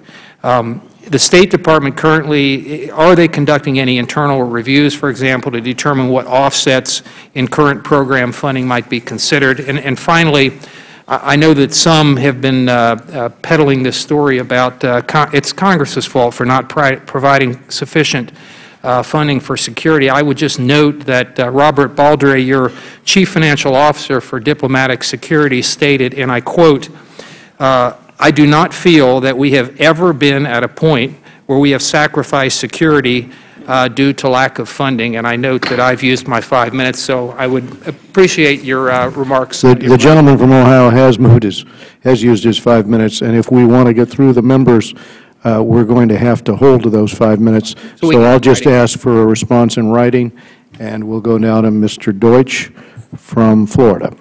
Thank you, Mr. Chairman, and we won't have to wait long because those were some good questions that I'll take up in a moment. Secretary Clinton, first I'd like to thank you for the truly remarkable job that you've done as Secretary of State. You have represented the interests of this nation magnificently, and I, for one, hope that after a bit of rest you will consider a return to public service, and should that return bring you to Florida, I will look forward to welcoming you there. I'd be remiss if I did not take this opportunity to once again thank you for your efforts on behalf of my constituent, Robert Levinson, who went missing in Iran in 2007, now 2,147 days ago. And I ask that the Department continue to do everything that it can to return Robert to his family. I also want to thank you for the ways that you've handled the tragic events in Benghazi. Your personal commitment to ensuring that those Americans who serve American interests overseas, often at great risk to themselves, is a testament to the commitment that you've shown throughout your tenure at State to strengthen our diplomatic efforts around the world. And I'd like to return to Mr. Chabot's question. There's an awful lot of debate here on the Hill about how we spend our dollars. We all recognize that we have budgetary concerns. We also recognize that we have an obligation to provide security and to protect American personnel abroad. And as we've ended our military operations in Iraq, as we wind down in Afghanistan, I'd like to ask what kind of strain will the presence of less military personnel in the region put on diplomatic security? Let's start with that. That's a very important question that we're really going to have to grapple with together, I would hope. We saw, for example, that when our troops withdrew from Iraq, it dramatically altered what our civilians were capable of being able to do. Because there had been, over the course of the war in Iraq, a very good working relationship between DOD, State, and USAID. We're going to face the same kind of questions in Afghanistan as our troops draw down from Afghanistan. And in a lot of these places, we don't have military resources. The Department of Defense was a very good partner to us in responding to Benghazi, but their assets were too far away to make much difference in any timely fashion. AFRICOM was stood up 10 years ago. I think that that is going to look quite prescient, because we're going to need to figure out how to work more effectively together between our civilian and military assets in Africa. And I think that would be a worthy subject of this committee, perhaps working with the Armed Services Committee, because it's often difficult. But in my 4 years, we've tried to work out more cooperative relationships, more funding streams between State and DOD in order to be able to maximize the cooperation between us. When you talk about the need to prioritize because of shortfalls, more Marine security guards, talk about construction budgets and upgrades, what does that mean? What are the decisions that have to be made, and how do they actually impact our diplomatic personnel? Well, first and foremost, we have to do the right job prioritizing based on the resources we do have. And I would be the first to say it's not all about money, but it's also not without budgetary consequences. And so we have to figure out what's the right balance. Secondly, immediately after this happened, I spoke with Secretary Panetta, Chairman Dempsey, asked the Defense Department to work with us in putting together interagency security assessment teams to go post, because our military brings a different perspective, and that was a very important process, which we are going to continue. We're also looking to see how we can better cooperate on the security aid that we give to other countries. It's got to be a combination of both military assets and expertise, but also development, rule of law, democracy building. It can't be one or the other. They have to be married together. And if you could, in the few seconds that we have left, Madam Secretary, could you just could you speak more broadly about the important role that that will play in this budget debate that's going to take place?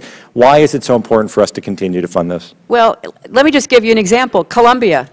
You know, Colombia 15, 20 years ago was in a very difficult state. It had an insurgency, it had a drug cartel that was basically controlling territory. The United States stepped in, worked with the Colombians, and the progress, I think, is evident for all to see. There was a front-page article in the travel section about go to Medellin. I mean, that's what America can do. We don't do it ourselves. We partner with willing governments to help them acquire the capacity to protect their own citizens. Thank you. We go to Mr. Joe Wilson of South Carolina. Thank you, Mr. Chairman. And Madam Secretary, thank you for being here today. I particularly appreciate your recognition of AFRICOM, Plan Colombia. Indeed, these have been extraordinary success stories promoting peace throughout the world. The American people will always appreciate its American heroes, Chris Stevens, Sean Smith, Tyrone Woods, and Glenn Doherty. As we begin, I do want to point out that, for the record, I believe that Congressman Rohrabacher is correct. There was an email from the Chief Financial Officer for Diplomatic Security following the Benghazi attack. Specific quote, "Although diplomatic security has been fiscally prudent, I do not feel that we have ever been at a point where we sacrifice security due to a lack of funding." End of quote.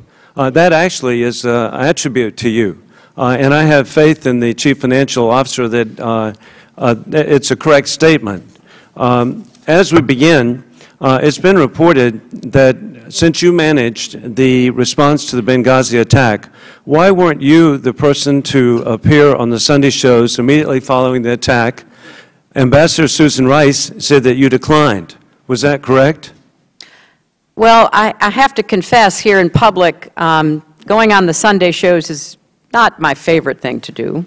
There are other things I'd prefer to do on Sunday mornings. And, you know, I haven't been on a Sunday show in way over a year. So it just isn't something that I normally jump to do. And I did feel strongly that we had a lot that we had to manage, that I had to respond to, and I thought that should be my priority. And I believe that part of the priority is telling correct information, and you could have done that, and I think it's just very unfortunate, the multiple appearances by Ambassador Rice with information that's been discovered not to be correct. In the November 21st, 2012 edition of the Charleston Post and Courier, a letter was published by William J. Boudreau, a retired Foreign Service officer of Seabrook Island. He wrote, "Within the U.S. State Department, there's an office known as Ops Center. It is located in the Office of the Secretary of State. It is staffed around the clock, 24/7, by seasoned Foreign Service officers. Its function is to be sensitive to any threat to American interests wherever they might arise. The Ops Center has direct, secure communication lines to the White House Situation Room, the National Military Command Center at the Pentagon, and the CIA's Ops Center. Having worked as a watch officer at the Ops Center, I know that any information that indicates a threat to the safety of American citizens overseas is passed to other agencies mentioned above. If it's of significant message concerning American interest is received, it is the watch officer's job to ensure that these other agencies are informed." He goes on, "There are many questions that need to be answered, and I'd like to present these questions on his behalf. First and foremost, what was going on at the Ops Center of the State Department in Washington while our consulate was under attack for 7 hours? Well, we can certainly give you greater detail, but the Ops Center is, as you have described, you know, the place where communications goes in and out. They were placing calls, they were receiving calls, they were, you know, deeply engaged in trying to help us. They don't reach out on their own, but to help us acquire information so that we could respond in real time. And 7 hours, I mean, goodness gracious, there should have been a response. Why the delay in labeling the attack as terrorism when it was immediately known that it was? Well, you know, again, I would say, Congressman, that We described the attack. I described the attack the next morning. The President called it an act of terror. There was as you will find in reading both the unclassified and classified version of the ARB, there was a lot of questions about who was behind it, what motivated it, and the ARB says those questions are still not fully answered today. And he continues, why weren't Marine Guards posted in Benghazi in the first place?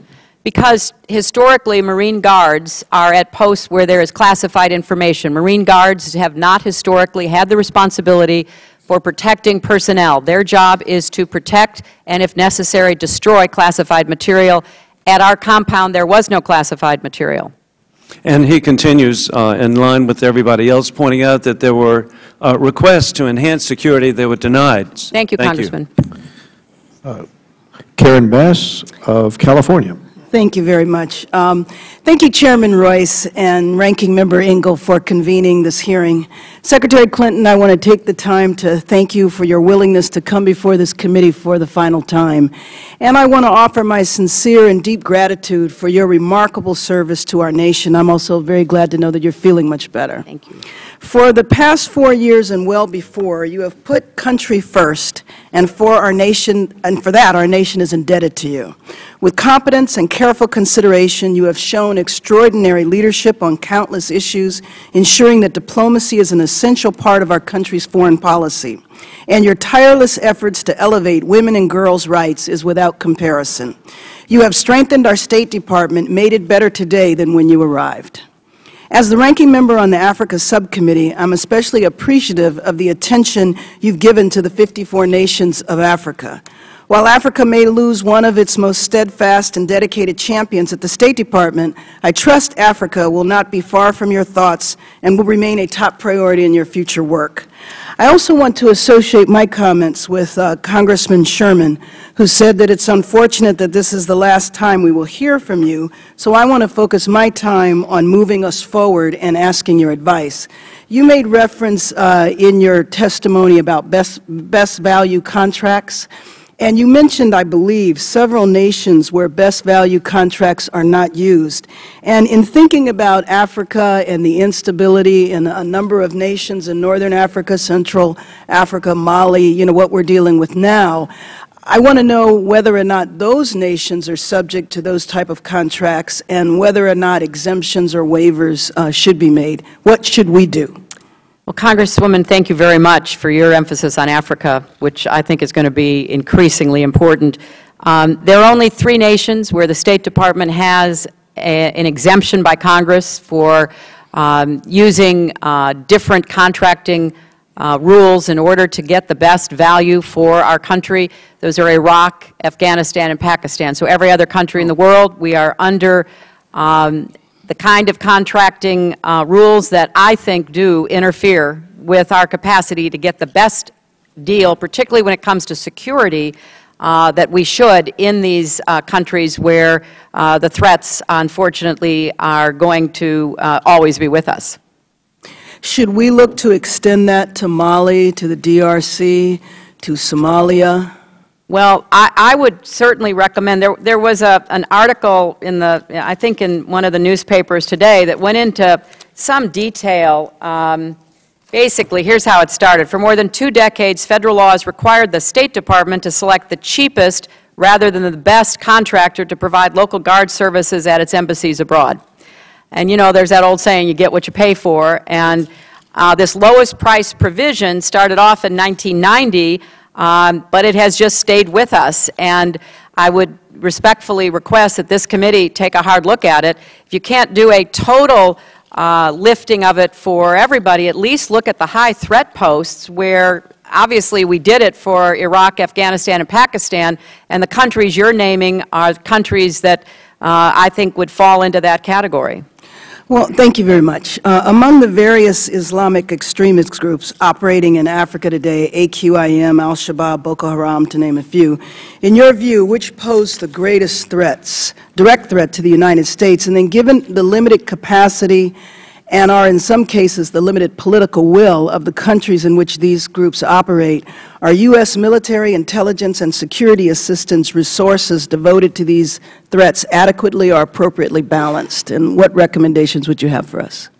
Well, I think if you're focusing just on North Africa, Al-Qaeda is a brand name as much as an organization. People wake up, they form these jihadist groups, they then claim to be associated with, somehow affiliated with Al-Qaeda in order to gain some credibility with local people as well as beyond. I think that we have to take seriously all of these terrorist groups, whatever they call themselves. Now, at the moment, they don't necessarily have either the interest or the ability to attack our homeland, but we have a lot of facilities. We have a lot of assets in North Africa. We just saw Americans killed and held hostage at a gas facility because, you know, we do business all over that continent. So I think we have to take a hard look at all of them and constantly be upping our military and intelligence and diplomatic assets to deal with them. Thank you very much. I'd like to just take a moment and explain to the gentlelady, we passed last year the best value contract language that you're speaking of in the House passed appropriations measure. We're going to try to get our colleagues in the Senate to take that measure up. We go down to Mr. McCall from Texas. Thank you, Mr. Chairman. Welcome, Madam Secretary. Thank you for your service. Similar to September the 11th, 2001, there were warning signs prior to Benghazi, September 11th. There was a April 6, 2012 crude IED thrown over the wall of the U.S. facility in Benghazi. On May 22nd, 2012, Red Cross building in Benghazi hit by 2 RPGs.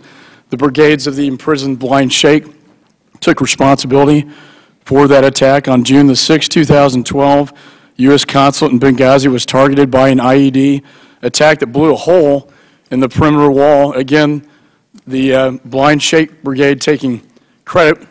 And then on August 16th, we have this cable that's been widely reported, a classified State Department cable warning that the Benghazi consulate could not withstand a coordinated attack. And the regional security officer believed our consulate could not be protected at an emergency meeting less than 1 month before the attack on 9/11. A contingency plan was supposedly drafted to move the operations to the CIA annex about a mile away from the compound. This cable is presumed to have been shared by senior staff. It was sent to your office. It was sent to the NSC. And even on September the 11th, the day Ambassador Stevens was killed, he personally warned about, quote, growing problems with security in Benghazi and growing frustration with security forces and the Libyan police.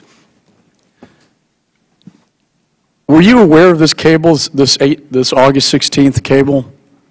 Congressman, that cable did not come to my attention. I have made it very clear that the security cables did not come to my attention or above the Assistant Secretary level where the ARB placed responsibility, whereas I think Ambassador Pickering said the rubber hit the road. Now, I think— Can I ask you a question? When were you aware of this cable? After the ARB began to, gather information and material, which of course who within your office did see this cable? I'm not aware of anyone within my office, within the Secretary's office, having seen the cable. Within the National Security Council? I have no information or awareness of anyone in the National Security Council having seen that cable. Was this cable a surprise to you? You know, Congressman, it was very disappointing to me that the ARB concluded there were inadequacies and problems in the responsiveness of our team here in Washington to the security requests that were made by our team in Libya. And I was not aware of that going on. It was not brought to my attention, but obviously it's something we're fixing and intend to put into place protocols and systems to make sure it doesn't happen again. Well, I certainly hope so. I think when you have a United States ambassador personally warning about the situation over there, sending this cable to your office, well, if I could, 1.43 million cables a year come to the State Department. They are all addressed to me. They do not all come to me. They are sorted through the bureaucracy. Certainly somebody within your office should have seen this cable, in my judgment. Can I ask one last question? But I just want to clarify, you know, as with regard to the security requests subsequent to the August 16th cable, our personnel in Libya had not submitted any additional security requests to Washington at the time of the September 11th attack. Now, there was an ongoing dialogue, as you know, between Libya and Washington. I think it is... Reclaim my time is very limited. An emergency meeting was held and a cable sent out on August 16th by the ambassador himself, warning of what could happen. And this cable went unnoticed by your office. That's the bottom line. That's how I see it. The facts as we have them, Congressman, and I will be happy to have people give you this in detail. The August 16th cable stated that security requests for Benghazi would be forthcoming. The RSO in Benghazi submitted to Tripoli a preliminary list of proposed security recommendations on August 23rd, but no requests were submitted to Washington before the attacks. Now, this sounds very complicated, and to some extent it is. We're trying to simplify it and avoid the kind of problems that I hope we can fix that. One last question. Why was he in Benghazi on September the 11th? I'm going to go now to Mr. William Keating. I'll submit that question in writing. That would be fine. We're going to go now to Mr. William Keating of Massachusetts. Thank you, Mr. Chairman. You know, I must say that after the tragedy last September, one of the things that just moved me so much were the comments of the family members of one of the heroes who lost their lives, Glenn Doherty in Massachusetts. And I'm paraphrasing them, but they told people that they shouldn't lose sight over who was ultimately responsible for these deaths. An amazing statement, putting things into perspective here. And the other thing they mentioned was, do not lose sight of the causes that these men gave their lives for. And as a person who has advanced those causes, I want to thank you for your incredible service as Secretary of State. Now, one of the parts of the ARB report that is of great concern to me dealt with what they described as a culture of austerity in the State Department. And Madam Secretary, can you take a few moments and expand on the ARB's finding on that subject and how it affects the State Department's ability to carry out crucial tasks, not just security, but all crucial tasks? Well, Congressman, that is what the ARB found. They found that there was a culture of husbanding resources, of, you know, being quite concerned about responding, even on security, as important as security is, because one never knows what the budget's going to be going forward. And, you know, we've had some ups and downs budgetary-wise going back, as I said, into prior administrations. But it is fair to say that many of the professionals in the State Department have really gotten used to worrying greatly that they'll give something to somebody and that will become an expectation that will then have to be taken away. And it did affect the security professionals' decisions according to the ARB. Yeah, these prioritizations, in my opinion, in this culture has to change. Yes. Not just for security reasons, but for our overall mission. And just quickly, too, you know, with the crisis in Mali and the insurgency there and the spreading jihadist threat in northern Africa and Maghreb and the Arabian Peninsula, you know, in that area, they're relatively technologically advanced. And there's threats that go along those lines that I'm concerned about in terms of cultural austerity there as well. Cyber threats and other security upgrades that are going to be vitally necessary. And I hope those kind of things are not lost as we review this situation. Can you just comment on what we need in that regard going forward and how much of a threat this may pose to us? Well, you mentioned a word that is rarely mentioned in these hearings, but I predict will be a major threat to us, and that's cyber. because it's not only going to be nation states where we already are seeing cyber intrusions, both against our government and against our private sector, but increasingly non-state actors will have more capacity to disrupt, to hack into, to put out false information, to accuse the United States of things that can, light fires before we can put them out. So, I think it's important we have a really thoughtful, comprehensive review about the threats of today and the threats of tomorrow. And that will help guide the committee, it'll help guide the Senate, and certainly the administration in working together to answer them. Thank you, and thank you, Madam Chairman. And I think I'm going to do something that hasn't been done yet. I'm going to yield back the rest of my time. We go now to Mr. Poe of Texas. Thank you, Mr. Chairman. Madam Secretary, thank you once again for your service to our country.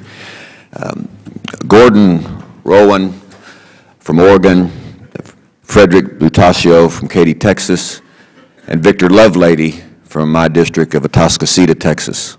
3 Americans overseas killed, not in Benghazi, but killed at a remote gas facility in Algeria. Killed, in my opinion, because they were Americans. Over the last weekend, myself and others have tried to get information. I will just say that there's too much, in my opinion, red tape from trying to get just basic information to the families as to what happened in a situation like that. I would hope that the State Department would look at that protocol and try to streamline it because people died. The Algerian government now reports, after they have captured some of the terrorists alive, some from claiming to be from Egypt. One says that after interrogation by the Algerian government, whatever that interrogation may entail, that there were Egyptians involved in the Benghazi attack, and that were at the attack on the gas plant in Algeria. At the time of the Benghazi attack, Ansar al-Sharia, the next day, terrorist group, as you know, they claimed responsibility for the attack. We probably don't know if the statements made by the Egyptian terrorists that was captured are true, if Egyptians were followed or were involved in that attack or not. It does seem to show that the whole region is very fluid, with different groups getting together, causing mischief throughout the entire region. As of today, several months later, after the attack in Benghazi, has, to your knowledge, any person been put currently in custody anywhere by any government for the responsibility as a suspect involved in the Benghazi attack? Congressman, there is one potential suspect who has been placed under monitoring by the Tunisian government. There are other suspects that the FBI are both closely following and consulting with partner governments. I think based on my last conversation with Director Mueller, which was just a few days ago, he went to Libya, he went to Tunisia. He believes that the investigation is proceeding. I know that the FBI has been up on the Hill doing classified briefings with certain committees. I don't know about this committee, but I certainly hope that the FBI is able to investigate, identify, and hold responsible those who waged this attack against us. And I think that based on their work, they feel that they are pursuing some very positive leads. Okay. My understanding is the Tunisian person that was held in Tunisia was released by a judge. there, and that person has been released. So basically, we don't really know at this point who did it. Well, Congressman, I confirmed with Director Mueller, who was just in Tunisia meeting with their high officials, that this person is basically under law enforcement surveillance and forbidden to leave Tunis.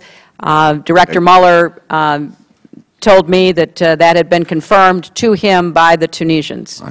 Right. Just very briefly, we don't know who, no one's been held accountable, charged with this offense. Before Gaddafi was taken out, my understanding is the nation of Qatar shipped in 18 shipments, 20,000 tons of weapons, machine guns, RPGs into the region to help different groups overthrow Omar Gaddafi. Did the United States give a wink and a nod to this? And I'd like a written answer to that, Mr. Chairman. Thank you. We'll go now to Mr. Cicilline from Rhode Island. Thank you, Mr. Chairman. Thank you, Madam Secretary, for your extraordinary service to our country that has earned you the deep respect and admiration of people all over the world and has enhanced America's standing all over the globe. Your leadership on women's issues, LGBT equality, supporting emerging democracies, and enhancing American national security are too numerous to list, but I want to begin by thanking you for all of your hard work and everything you have done in service of our country. Thank you also for your testimony today. The terrorist attacks on September 11th in Benghazi, Libya, resulted in the tragic deaths of Ambassador Stevens, Sean Smith, Tyrone Woods, and Glenn Doherty. And these are constant reminders of the dangerous work that our diplomats engage in every single day all throughout the world. And while we cannot eliminate all risks, it's our duty to enact protocols and policies that will reduce these risks and to provide all the resources and support necessary to help mitigate and manage those risks. With that in mind, I hope my colleagues will consider the Accountability Review Board, which you, Madam Secretary, convened, and it calls for, and I quote, a more serious and sustained commitment from Congress to support State Department needs, end quote. This is particularly important given the implications that the looming sequester as well as potential government shutdown would have on our diplomatic security, especially in high-risk posts. I also want to take a moment to commend and thank Admiral Mullen and Ambassador Pickering for the comprehensive and prompt review that they conducted, and of course applaud you, Madam Secretary, for the adoption of all 29 ARB recommendations and for promptly undertaking their implementation and providing guidance on the status of that implementation here today. And just to say, there's been some discussion about the importance of getting to the nitty-gritty and fixing problems, and I hope that we will rely on the security professionals and the expert advice and recommendations of the ARB. I think they're much more likely to produce the best response to what needs to be undertaken. And so I want to ask you, Madam Secretary, I know one of the things that you did was to, in anticipation of some of the recommendations, you created for the first time ever a diplomatic security Deputy Assistant Secretary. And I think with respect to the ARB report, the importance of examining the State Department's organization and management as it relates to security planning, my expectation is that that would be one of the responsibilities of this new position. And I'm wondering if you could just tell us a little bit about the role of this new Secretary within the Bureau, what responsibilities the position will have, and will this individual in particular have the authority to reallocate resources in order to fill potential resource gaps if that's one of the challenges you face? Well, thank you, Congressman. This is a Deputy Assistant Secretary for high-threat posts. I want one person held accountable, looking at these high-threat posts, talking to our military and intelligence partners, being a voice at the table, not just for all 275 posts, but really zeroing in on a real-time, constant evaluation about what our high-threat posts need.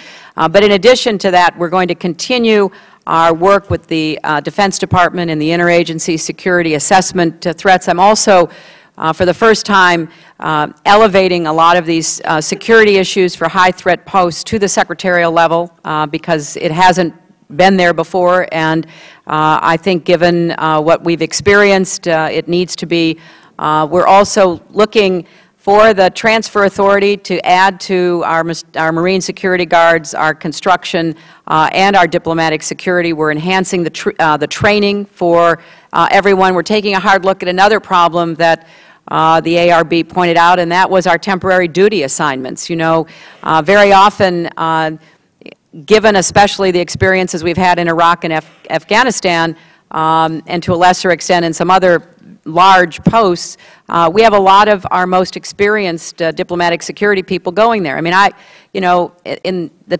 2 times we've had serious assaults on our embassy in Kabul. Kabul is fortified. Kabul has the ISAF troops across the street. As they draw down, we have to recognize that the danger is not going to leave with our ISAF military. So we have to take a hard look at all of this, and we have to embed that responsibility in this new experienced Deputy Assistant Secretary to do that. Thank you, Madam Secretary. I yield back, Mr. Chairman. Matt Salmon of Arizona. Thank you, Madam Secretary. I appreciate your desire to come before our committee today to testify and answer questions to help us make the changes necessary to ensure the safety of all of our Foreign Service officers, but particularly those who are making the heavy sacrifice of servicing in high-threat regions. But I've got to say that I am troubled by what seems to be this administration's pattern of misleading the American people and failing to hold decision-makers accountable. From Operation Fast and Furious, where Attorney General Eric Holder has repeatedly misled the American people and Congress about an intentional international gun-walking scheme, to UN Secretary Susan Rice, who on 5 separate occasions went before the American people days after the attacks on Benghazi talking about a demonstration at a facility that never happened. It was not even suggested in any of the reports and information coming from Benghazi. Now, I know the purpose of this hearing is to find out how to ensure another Benghazi never happens again. I'd hope that we would all include the aftermath of the tragedy as well. How do we make sure that such gross mispresentations of attacks on Americans never happen again? A couple of other questions. I know you've put the 4 individuals identified as culpable by the Accountability Review Board on administrative leave. What do you anticipate will be the final resolution of their status with the Department? And the Accountability Review Board did not identify any individuals above the Assistant Secretary level as accountable for the security failures at the Benghazi mission. Now, you've said that the numerous cables requesting and begging for additional security resources sent by Ambassador Chris Stevens were never seen by State officials above Assistant Secretary Eric Boswell or Deputy Assistant Secretary Charlene Lamb. I know you care very deeply about the people that work with you in the Department. So given the fact that your testimony is that you never saw any of these multiple requests and nobody above Assistant Secretary level saw these requests, doesn't that give you some concerns about the flow of information within the Department and maybe some of your underlings' ability to prioritize and get to your attention serious issues? You said that you get hundreds of thousands of cables all the time, and these cables directly to you, I understand that you don't read them all, and nor do you have the time to do that, but I would think that within the Department, you would have people that work for you that are able to prioritize and get to you the ones that are more serious in nature, and especially when somebody's security is on the line. Finally, President Truman had a placard on his desk that said, "The buck stops here." I know that you've taken responsibility, and I applaud you for that. But I really hope that this isn't just an exercise, another exercise in finding lower-level bureaucrats that we can kind of throw under the bus and actually get somewhere with this. Not about a game of gotcha, but how can we fix this for the future? And I yield back the balance, and I'd love your answers. Well, Congressman, that's exactly what I'm intent on doing, and I think the ARB, not I, has made its findings. The reason ARBs were created is to try to take a dispassionate, independent view of what happened and then come up with recommendations that are the responsibility of the Department to implement. You know, the ARB makes very clear that Chris Stevens, who probably knew more about Libya than anybody else in our government, did not see a direct threat of an attack of this nature and scale, despite the overall trend of security problems that we faced. And I have to add, neither did the intelligence community. The ARB makes that very clear, that the intelligence community also did not really zero in on the connection between the deteriorating threat environment in eastern Libya and in Benghazi and a direct threat on our compound. So we have work to do. We have work to do inside the department. We have work to do with our partners in the DOD and the intelligence community to constantly be taking in information, making sure it does get to the right people, that it isn't somehow stovepiped or stalled, but that it does rise to decision makers. And I'm committed to improving every way that I can on what the ARB told us to do, on assessing our intelligence.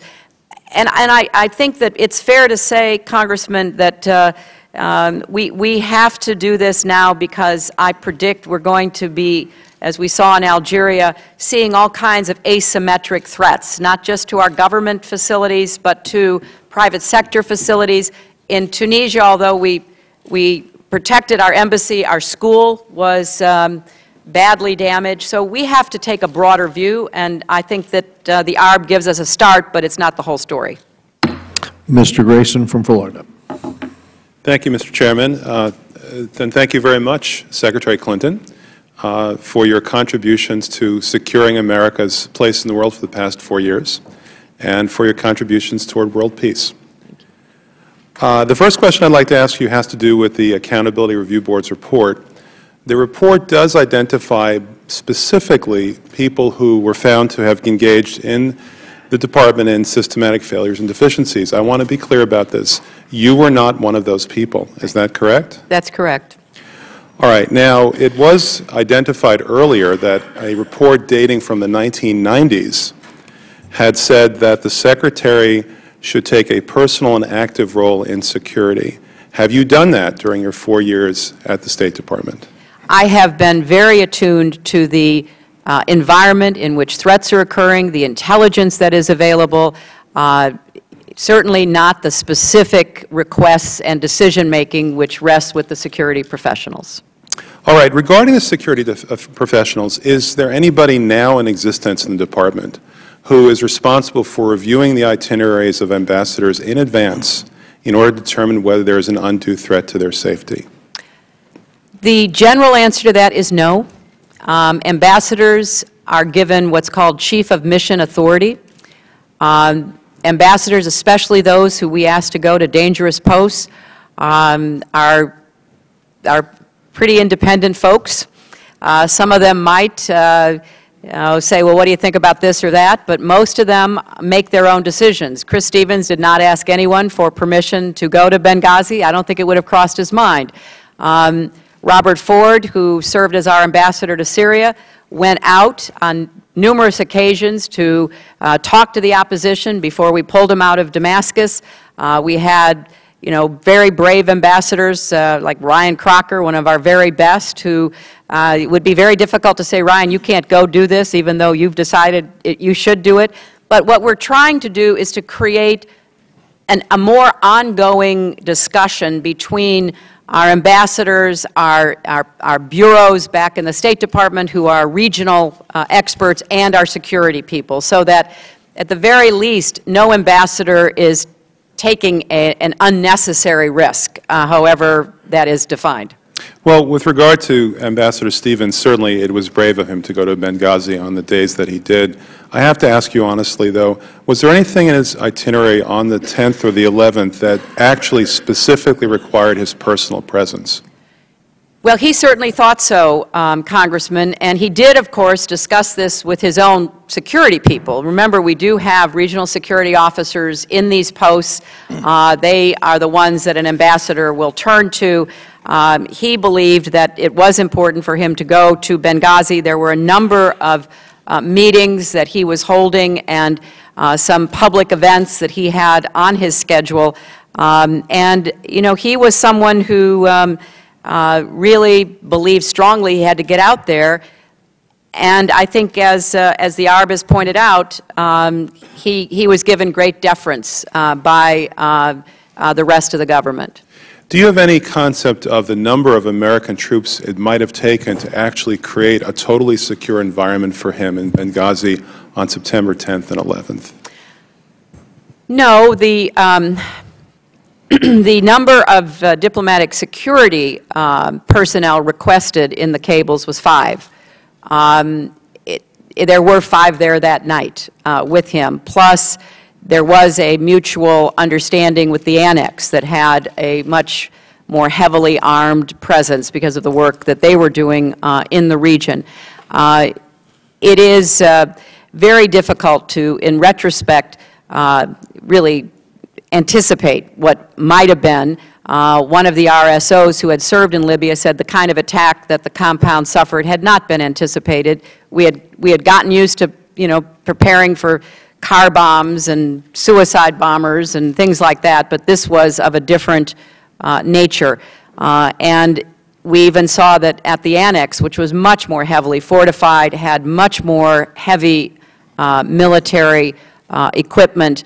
We lost 2 of our best and had one of our diplomatic security officers badly injured. He's still at Walter Reed. So even the annex, which had more assets in the face of the attack, was suffering losses that night.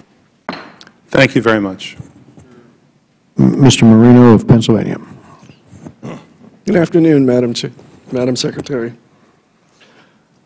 In August of 2012, prior to the Benghazi attack, the Library of Congress published a report on behalf of a division of DoD called Al-Qaeda in Libya, a profile. This report outlined Al-Qaeda's growing presence in Libya, particularly in East Libya, where Benghazi is located. Something was especially alarming to me in this DoD report was the mention that Ansar al-Sharia and other al-Qaeda groups in Libya have adopted the black flag, which symbolizes commitment to violent jihad promoted by al-Qaeda senior leaders. In my hand, I hold a picture of the flag that the Department of State identified to be a prominent issuance of this flag and on the rise in Libya. I also hold a picture of the same flag, same type of flag, in Tunisia, where the protesters are outside the embassy there. In addition, I have a picture was taken in Cairo at the U.S. Embassy, where demonstrations took place. Another picture in Jordan at the U.S. Embassy, where protests took place. In Bahrain, over 2,000 protesters who burned numerous U.S. and Israeli flags, again at the embassy. In Kuwait, U.S. Embassy, 500 demonstrators chanting Obama, "We are all Osama," the flag again. And finally, in Libya, the U.S. compound, the flag was flown there and carried through the streets as well. My question, Madam Secretary, is, were you aware of this DoD report prior to the terrorist attack in Benghazi? Well, I was certainly aware of a number of reports from throughout our government. I don't know of the specific one that you're referring to. There were DoD reports, intelligence community reports, State Department reports, talking about the decreasing or the increasing threat environment in eastern Libya. That was what we were trying to address with the Libyans. And remember, the election in July in Libya brought to victory what we would consider moderates, people who had a very different view of the kind of future than certainly al-Qaeda or any of these militants have. But there's going to be a struggle. There's going to be a struggle in this region, and the United States has to be as effective in partnering with the non-jihadists, whether they fly a black flag or any other color flag, I clearly to be understand successful. that, Madam Secretary. What? I clearly understand that. However, this flag was pointed out to be affiliated with al-Qaeda, terrorists who attack and kill United States citizens and other individuals around the world. Did anyone in your department below you, were they aware of this report and these photos prior to? And don't you think they should have brought this to your attention? Well, what I'm trying to say, Congressman, is I am well aware that there were people claiming to be associated with al-Qaeda that were attempting to influence militias, attempting to exercise more authority, along with a number of other groups that didn't necessarily work under that flag, but had the same militant jihadist mentality. So yes, I was certainly aware of that, and so was Chris Stevens, and so was our team in Libya. But my point is, this flag kept coming up, and you did not think that that was important enough to increase security when, after how many embassies where this flag was shown in demonstrations? I personally think that it would demand an increase in security, and those below you that might have known this should have brought that to your attention. Well, I come from industry, I come from the government, and there are individuals that just have to be cut loose when they're not performing their tasks. Are these 3 people that are on leave, are they still being paid? They are on administrative leave, and under federal law and regulations, they are still being paid. What's the holdup? Because there are regulations and law that has to be followed. What's the holdup from a management perspective of saying, you 3 let me down, this should have been brought to my attention, I no longer need your services? Well, Congressman, I'd be happy to give you an answer, because personnel discussions are not appropriate for public settings, but we have taken every step that was available, and we will continue to do so, and we are looking for additional authority. But to just finish up on the point you made, we had good security at all of those embassies other than in Tunisia because of the newness of the government, and then when they were asked to respond, they did, because I go back to the point that was made on the other side of the aisle. We are dependent on host government support, and where it doesn't exist, unless we invade and unless we have a big military presence in a country, we are doing the best we can with our diplomatic security and private security guards and any other help we can get. Mr. Vargas of California. Thank you very much, Mr. Chairman, for the opportunity. And thank you very much, Madam Secretary, for being here. I also want to thank you for the excellent work that you've done not only here in the United States but across the world. I have to say that because it's true, one. And secondly, I don't think that my wife, my 16-year-old daughter, or my 9-year-old daughter, she'd probably even turn on me and wouldn't let me in the house if I didn't say that. You are a hero to many, especially women, and you seem to bring out these deep aspirations that they have in ways that I've never seen anyone do before. So again, thank you for your service. When I was reading the information here, it brought back to mind another assassination, murder. I was a Jesuit for 5 years, and I spent some time in El Salvador. And in 1989, there was an assassination of Father Ignacio Yacuria, Father Segundo Montes, Father Ignacio Martín Barro, Father Juan Ramón Moreno, Father Armando López, Father Joaquín López and López, and also the housekeeper, Mrs. Elba Ramos, and her young daughter. She was 15-year-old Selena Ramos. I knew them because I worked with them. Segundo Montes was my superior, and I know the pain that I felt when I heard that they died. I had left the Jesuits by then, and so I know that as you being the superior of the people who died, I'm sure felt the same way. And that's why I am glad that we brought up the names here today. I think it is important to mention the names, Ambassador Christopher Stevens, Mr. Sean Smith, Mr. Tyrone Woods, Mr. Glenn Doherty, because many of us who have faith believe that they didn't die in vain.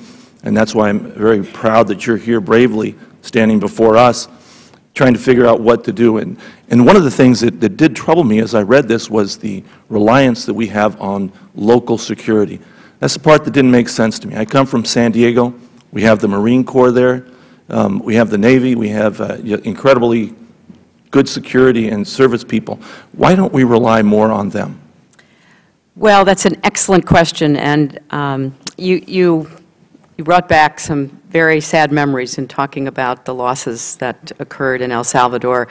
You know, we do rely primarily on host nation support, but we have to take a harder look at the commitment and the capacity of these host nations. And therefore, in places all over the world, we also have private security guards, some armed, some unarmed. We have Marine Guards at many places, about 150, who at least are demonstrating a line of defense. But we have to do more. And when you ask, why do we rely on these? Well, in part because we don't have military assets everywhere.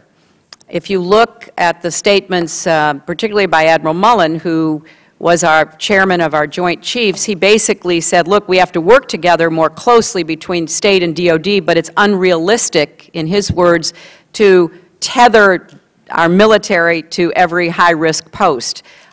So part of what we're trying to struggle through with is how do we make our facilities as secure as possible without turning them into fortresses, because our diplomats are not soldiers.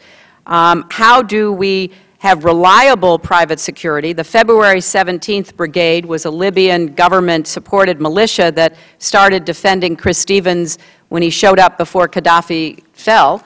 They had been reliable, they had been responsive, but they were not particularly available during those first minutes and hours of the attack on our compound. So we also had contracted with a private security company that had a permit to operate in Libya, because, you know, the United States, unless we go into a country with massive military force, we, you know, go in and we follow the rules of the country.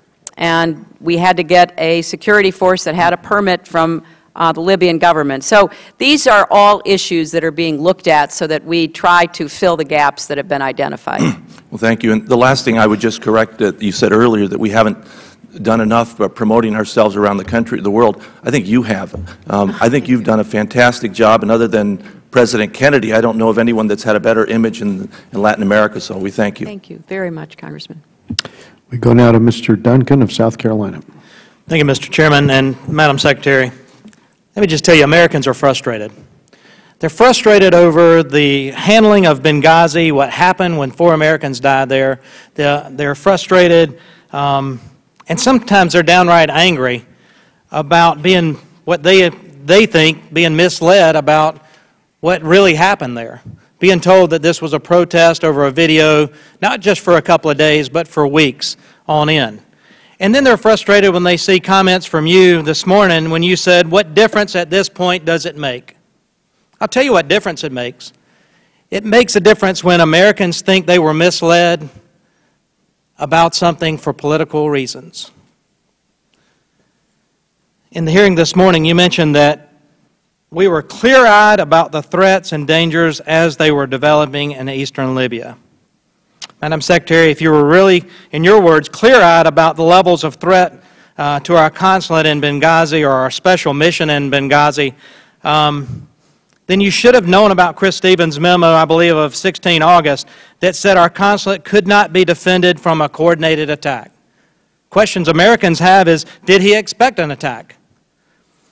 If you were clear-eyed, then why did your department reject the request, I believe on 7 June, for 16 additional security agents, the site security team that would have been funded by DOD, not a DO state expenditure? If you were clear-eyed, shouldn't you have known that there was no real Libyan government to turn to for security assistance? You answered that question for Mr. Meeks earlier when you said there was you were unsure about the Libyan government and their ability to provide that assistance.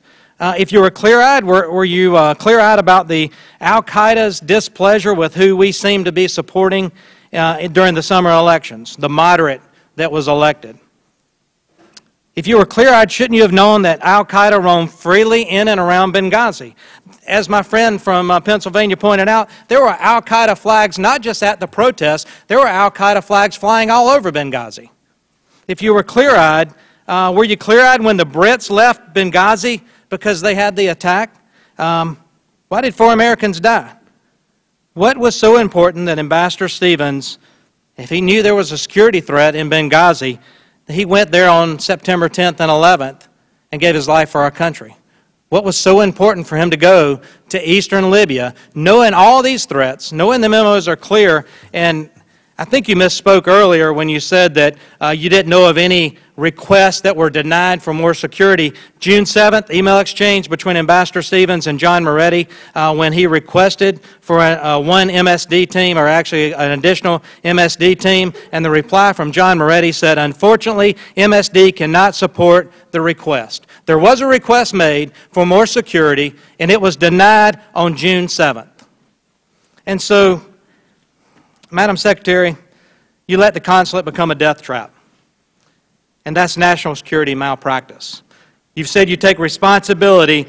What does responsibility mean, Madam Secretary? You're still in your job, and there are 4 people at the Department of State that have culpability in this that are still in their jobs.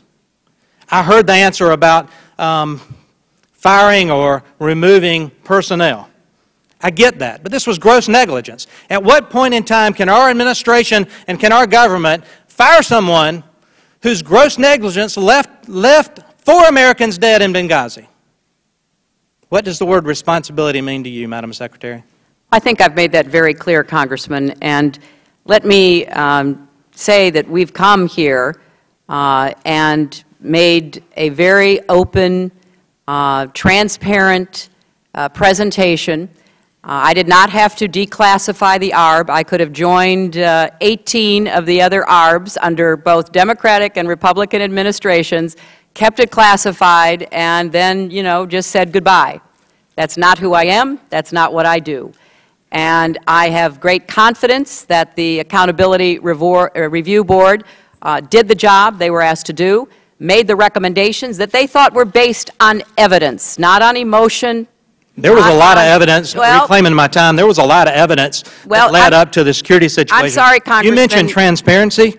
You haven't provided the call logs of messages, instant messages during the attack between the Post and the Operations Center in an era of transparency. Will you release these communications between Benghazi, Tripoli, and Washington? I will get an answer to you on that, but I will tell you once more, the reason we have accountability review boards is so that we take out of politics, we take out of emotion what happened, and we try to get to the truth. I think this very distinguished panel did just that, and we are working diligently overtime to implement their recommendations. That is my responsibility. I'm going to do everything I can before I finish my tenure. And I would also, going back to your first point and about the concerns that people you represented have expressed about statements that were made, I would refer you both to the unclassified version of the ARB, where after months of research and talking to more than 100 witnesses, the picture is still very complicated about what happened that night. There are key questions, I'm quoting, surrounding the identity, actions, and motivations of the perpetrators that remain to be determined, and I recommend that every member read the classified version, which goes into greater detail that I cannot speak to here today. It was a terrorist attack. It's pretty clear what the motivation was. Mr. Schneider. Madam Secretary, let me again thank you for joining us. Thank you for opening up the ARB report. We are grateful. And let me also echo the words of my colleagues and extend my own personal gratitude for your service. You did our nation well and made our people proud. You've done an extraordinary job as our nation's top diplomat, and you will be sorely missed. The Benghazi attack claimed the lives of 4 brave Americans, including Ambassador Chris Stevens, who had done so much to liberate the Libyan people. Despite the risk involved, he returned to that country as our ambassador because he knew the important work of building a new Libya remained unfinished. America's diplomatic corps dedicate their lives to promoting Americans' interests abroad and knowingly put themselves in danger to serve their country. While we know that these jobs are not without risk, we must do more to support our diplomats. I am pleased that the State Department conducted a serious investigation, and I appreciate that you have already stated that you will accept every one of the 29 review board's recommendations. The State Department is increasingly operating in high-threat locations throughout the world, requiring our diplomats to be stationed further afield and closer to dangers on the ground. This not only raises the security risks faced by our diplomats and development experts, but also places a strain on existing resources. As we move forward, how will the State Department evaluate the benefits to U.S. interests from having an official presence in a given location versus the security risks faced by that diplomatic mission? How do you expect the Department will weigh the physical and technical, personnel and political costs as opposed to the gains of operating in frontline states? And last, what changes do you think these demands will require vis-a-vis people and other resources at the State Department? Those are very important questions, and I can't do justice to them in the time left, but we will certainly get you additional written information. But let me briefly say, Congressman, that, you know, I ordered the first ever quadrennial diplomacy and development review because I said, I served on the Armed Services Committee where we get every 4 years a quadrennial defense review, which really does help the Armed Services Committees in both houses plan for their authorization. And I wanted to lay the groundwork for us to do the same with the State Department. In that document, we began what is a very difficult analysis about how to balance and mitigate risk versus presence. It was one of the most challenging aspects of the QDDR process, and we have an ongoing effort underway. Because if you talk to many of our ambassadors, who, especially the experienced ones, they really don't want to be told by Washington or anybody where they can go, when they can go, what they can do.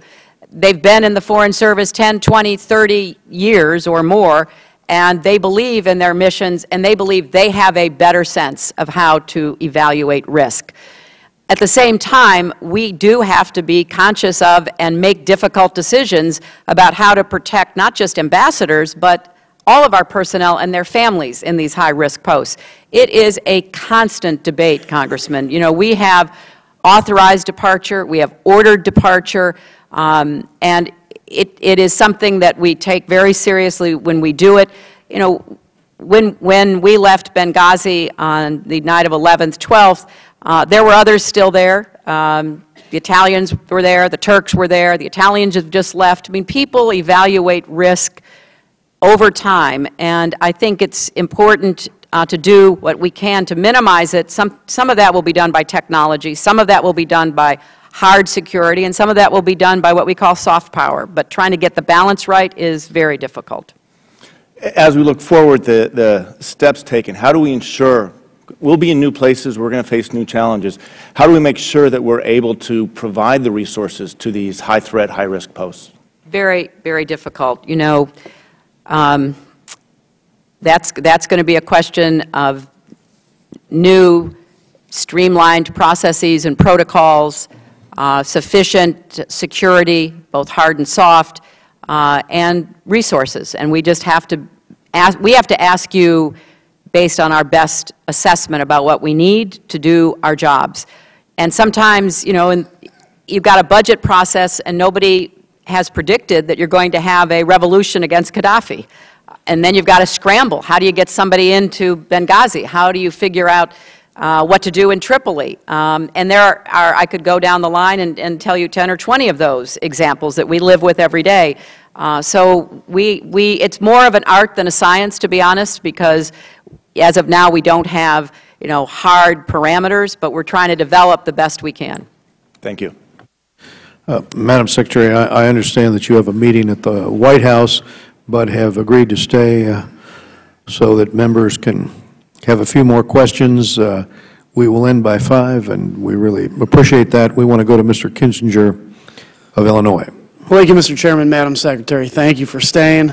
I really appreciate it. I appreciate your service to your country. And, you know, we, as was mentioned earlier, we look forward to your next steps.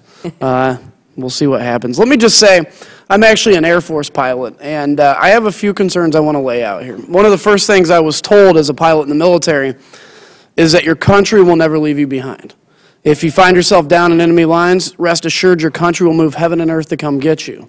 If you find yourself in armed conflict, rest assured your country will do everything in its power to come save you from that armed conflict. Now, as the representative of the administration here, I have to ask you this.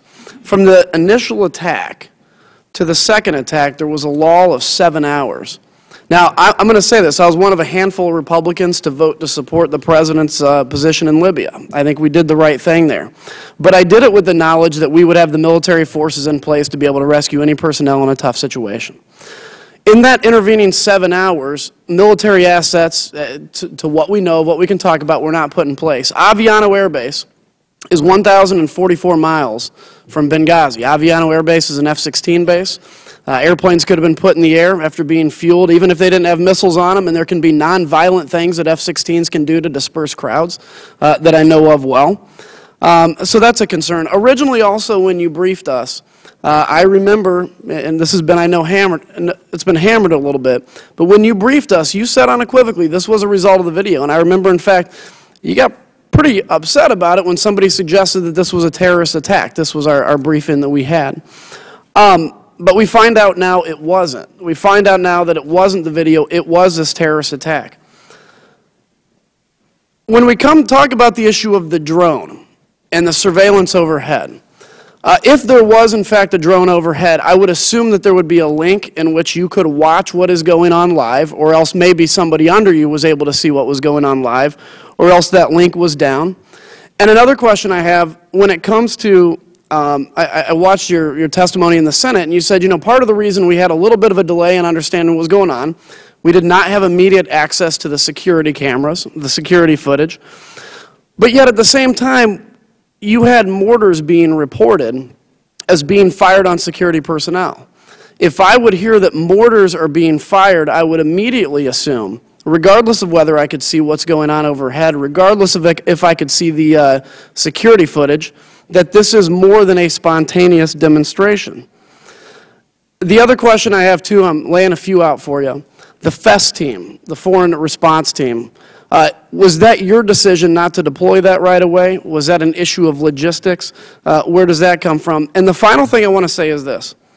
As, again, a believer, which I think you believe, that we are in a time where it is very important for American leadership to be out in front to prevent a resurgence of jihadist activity, of al-Qaeda activity. I'm worried about the strategy of leading from behind. If the United States ambassador in Libya, and I say this respectfully, can't get a message forward to the Secretary of State about his concern about security in one of the most hot zones in the world, I worry about a lead from behind strategy. And if we have no assets on alert that can respond in a 7-hour lull in 2 different attacks in the most hot spot, one of the most hot spots in the country, in the world, on 9/11, on the anniversary, is the lead from behind strategy failing? Because I really want American leadership to be strong. I believe in freedom, and I believe we're the people that are going to be able to take freedom around the globe. With that, I'll give you the remaining minute, and I thank you for your generosity. And I thank you for your service, Congressman, both in the Air Force and here. There was a lot packed into that. Let me see what I can cover quickly, and then we'll get the rest to you in writing. DOD took every action it could take, starting from the time that the President directed Secretary Panetta and Chairman Dempsey to do so.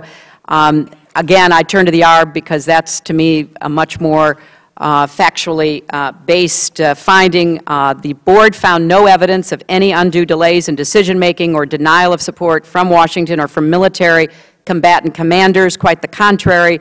The safe evacuation of all U.S. government personnel from Benghazi 12 hours after the initial attack and subsequently to Ramstein was the result of exceptional U.S. government coordination and military response and helped save the lives of 2 severely wounded Americans. Now, having said that, I think it's very important we do more to coordinate with DOD along the lines of what you're talking about, because who knows what's going to be facing us in the next months and years. With respect to the video, I did not say that it was video for that it was about the video for Libya. It certainly was for many of the other places where we were watching these disturbances. Now, with respect to predator feed or video of the attack, we could not see that at the State Department. There was no access to that. At no time did I have a live feed of the attack, not from any system in our compound, and not from the annex, nor from any UAV. There's been confusion, understandably, because we did talk a lot about the surveillance camera video that eventually got to us. I will give you more information about that because I think it is important to understand how this happened. And as you know, Congressman, the annex was not under my authority, so information was flowing into another agency, more than one other agency, and those people were incredibly brave but overwhelmed as well. Mr. Kennedy of Massachusetts. Thank you, Mr. Chairman, Mr. Ranking Member, and Madam Secretary, thank you for what I can only describe as a truly exemplary career in public service and a dedication to public service. And I look forward to what the future holds for you as well. I have two broad-based questions for you, if I can, Madam Secretary. You now have obviously held this office for 4 years, and an extraordinarily challenging time in our history. We've recently passed the 2-year anniversary of the Arab Awakening. We're seeing the recent headlines, emerging threats from Algeria and Mali across northern Africa, spreading out through the Middle East, Iran, Pakistan, Afghanistan. As you close on your tenure, I was wondering if you might be willing to share some important lessons learned from the time that you spent in this post, and enlighten us as to what Congress can do to help respond and even get in front of these threats as we move forward. And related to that, if I may, assuming that you're going to say what you've said a couple of times about increased engagement at the ground level, how do we do that in areas that are unstable, where we need to depend on local governments or local security forces that, quite frankly, we've seen don't have the ability to provide the type of security that our diplomats are going to demand? Well, Congressman, it's wonderful to see you here, and I thank you for your interest in looking sort of into the future. Let me just make a couple of points.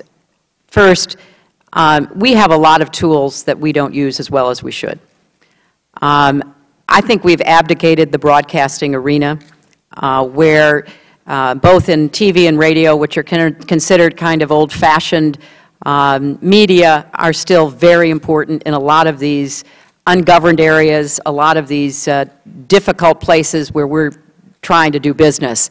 And I think we have to get our act together. I would hope that this committee would pay attention to the Broadcasting Board of Governors, which is in desperate need of assistance, intervention, and change.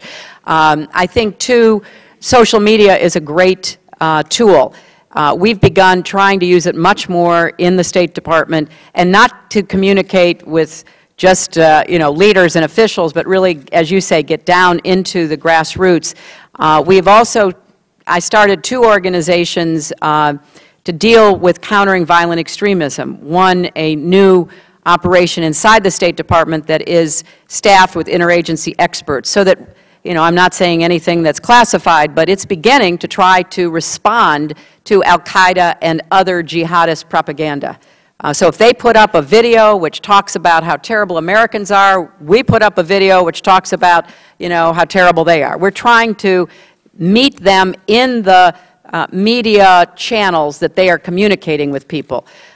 We're also at the beginning of an organization I helped to stand up, the Global Counterterrorism Forum, because if we don't work with partners and understand more effectively how to counter violent extremism, how to stop recruiters, how to turn families and communities against these jihadists, there will be a constant flow of them. So we have to be smarter about that. And there are other things that I would like to share with you and others on the committee who are interested. I often, it's not a perfect analogy, but I would say that, our fight against international communism, against the Soviet Union, during the Cold War, we did a lot of things really well. I mean, we kept people's hopes alive. We communicated with freedom lovers and advocates behind the Iron Curtain. We did it through media. We did it through our values. Well, I think we've got a similar challenge, even though it's a very different world. And let's get smart about it. And let's figure out how we're going to put some points on the board, so to speak, in dealing with both governments and populations. And if I could just I know that Representative Duncan has left, but his question took me a little by surprise, because our Ops Center does not do instant messaging. So the reason you haven't gotten instant messaging is we don't do instant messaging. So I wanted to put that into the record and hope that his staff or someone will convey that to him. Thank you. Thank you. Thank you. We'll go to Mr. Brooks of Alabama. Thank you, Mr. Chairman and Secretary Clinton. It's an honor to be here today, and I want to thank you for the time that you've spent with us and with the Senate, for that matter. I'm sure it's been a long day. It's been my experience that truth without credibility is meaningless, and credibility, once lost, is difficult to reacquire. My concern is the degree to which false statements about Benghazi have damaged America's credibility, not only here, but also abroad. I don't focus on any of your statements in that regard. Rather, I focus on some others. On September 16, 2012, on Meet the Press, Ambassador Susan Rice stated, and I quote, "What happened in Benghazi was in fact initially a spontaneous reaction to what had just transpired hours before in Cairo, almost a copycat of the demonstrations against our facility in Cairo, which were prompted, of course, by the video," end quote. Let me break this statement down into three parts, if I might, and I'd ask you to confirm, based on the data we now have, whether her comments were true or false. Secretary Clinton, is Ambassador Rice's statement that Benghazi was a spontaneous reaction to the Cairo protests factually accurate? Well, I think if you look at the ARB finding, Congressman, there is still question about what caused it, so I don't want to mislead you in any way. That is not the weight of the evidence right now, but I think until the FBI completes its investigation, we're not going to know all the reasons why these people showed up with weapons and stormed our compound. Well, Secretary Clinton, is Ambassador Rice's statement that Benghazi was a copycat of the Cairo demonstrations factually accurate? Well, it turned out not to be, because the Cairo demonstrations were not heavily armed, and we did eventually get host nation security support. So there were differences. But again, I would say that Secretary Rice conveyed information that had been provided by the intelligence community and the interagency process. I'm not trying to go into the process right now. I'm just trying to determine what the truth is as best we know at this time. Secretary Clinton, is Ambassador Rice's statement that Benghazi was, quote, prompted, of course, by an anti-Muslim video, end quote, put on the Internet in the United States, factually accurate? I'd have to go back to my first answer, Congressman, and just say that we don't know all the motivations, so I don't want to give a sweeping answer as to what prompted those men to come out that night and attack our compound. Okay. Well, on September 16th, the very same day, UN Ambassador Susan Rice made her statements to the American people in the world. Libyan President Mohammed Bagharov said on NPR that, quote, "The idea that this criminal and cowardly act was a spontaneous protest that had just spun out of control is completely unfounded and preposterous. We firmly believe that this was a pre-calculated, pre-planned attack that was carried out specifically to attack the United States consulate," end quote. As we now know, from everything I have read at least, the Libyan president told the truth. Contrast that with the statements by Ambassador Rice to the United Nations. It forces one to wonder whether Libya's intelligence was that much better than America's on September the 16th, or whether Libyan leaders were that much more willing to be candid or to avoid misstatements. Secretary Clinton, what evidence was there that was so compelling that it caused the White House, through Ambassador Susan Rice, to make these representations about spontaneous protests, anti-Muslim videos and the like, despite evidence and statements of Libya's own president to the contrary? She's going to make these statements, an affirmative act on her part. Where was the compelling evidence, and what was it? Well, Congressman, I was not involved in the so-called talking points process. My understanding is it was a typical process trying to get to the best information available. It was an intelligence product.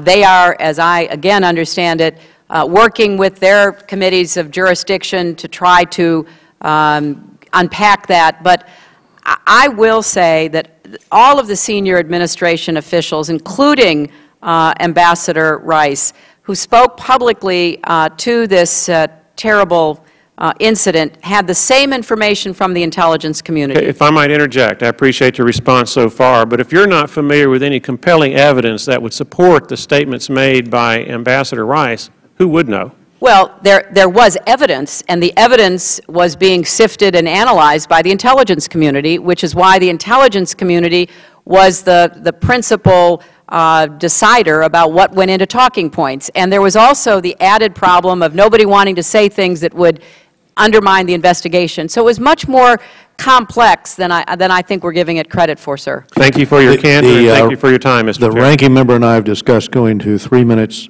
per question from here on out, and without objection, that's what we will do. Let's go to Mr. Barra from California. Secretary Clinton, thank you for appearing before the committee today.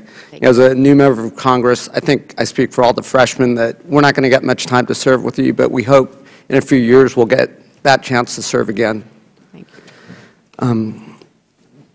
You know, from my perspective, the tragedy in Benghazi was the loss of 4 American patriots. That loss was felt pretty deeply in Northern California, particularly around Ambassador Chris Stevens. You know, his family had deep roots in our community. The best way for us to honor their memory and their service is to do our utmost to make sure the lessons of Benghazi and do everything that we can to honor and protect our men and women around the world, you know, in an increasingly dangerous situation. You've been very forthright today and forthcoming with information. We truly appreciate that. You know, much has been made today about the flow of information, but I want to quote former Chairman of the Joint Chiefs of Staff, Admiral Mike Mullen, who said after the ARB was issued, "As someone who's run large organizations and the Secretary of State has been very clear about taking responsibility here, it was, from my perspective, not reasonable in terms of having a specific level of knowledge that was very specifically resident in her staff, and over time certainly didn't bring that to her attention." That was Admiral Mike Mullen. Secretary, how many cables did you say arrive every year to the State Department? 1.4 million. Can you tell me how long it takes you to read 1.4 million cables? Well, if I'd ever tried to read 1.4 million cables, I don't think I'd be sitting here today. I'd probably be, you know, collapsed somewhere. You know, I appreciated what Admiral Mullen said, because when you do sit on top of large organizations, in his case, the United States military, which is huge, and in my case, the State Department and USAID, you put into place processes, and you have to trust the judgment, the good sense of the people in your organization. So those 1.43 million cables, they come into the State Department. You know, the tradition is they're all addressed to me, but, you know, the vast, vast majority are funneled through these processes to get to the right people who are expected to take the right actions. And 99.9% of the time, people do. I want to reiterate that. It's an incredible organization with dedicated people, particularly our security professionals who have stopped so many attacks, protected so many people. But occasionally, we see a serious problem like we have seen here, and that's what we're trying to fix. Well, thank you for your candor. Thank you, sir. Mr. Tom Cotton of Arkansas. Good afternoon, Madam Secretary. Thank you for coming. We're all here very happy to have you here, very happy for your recovery. I know I bring greetings from many of our mutual friends in Arkansas.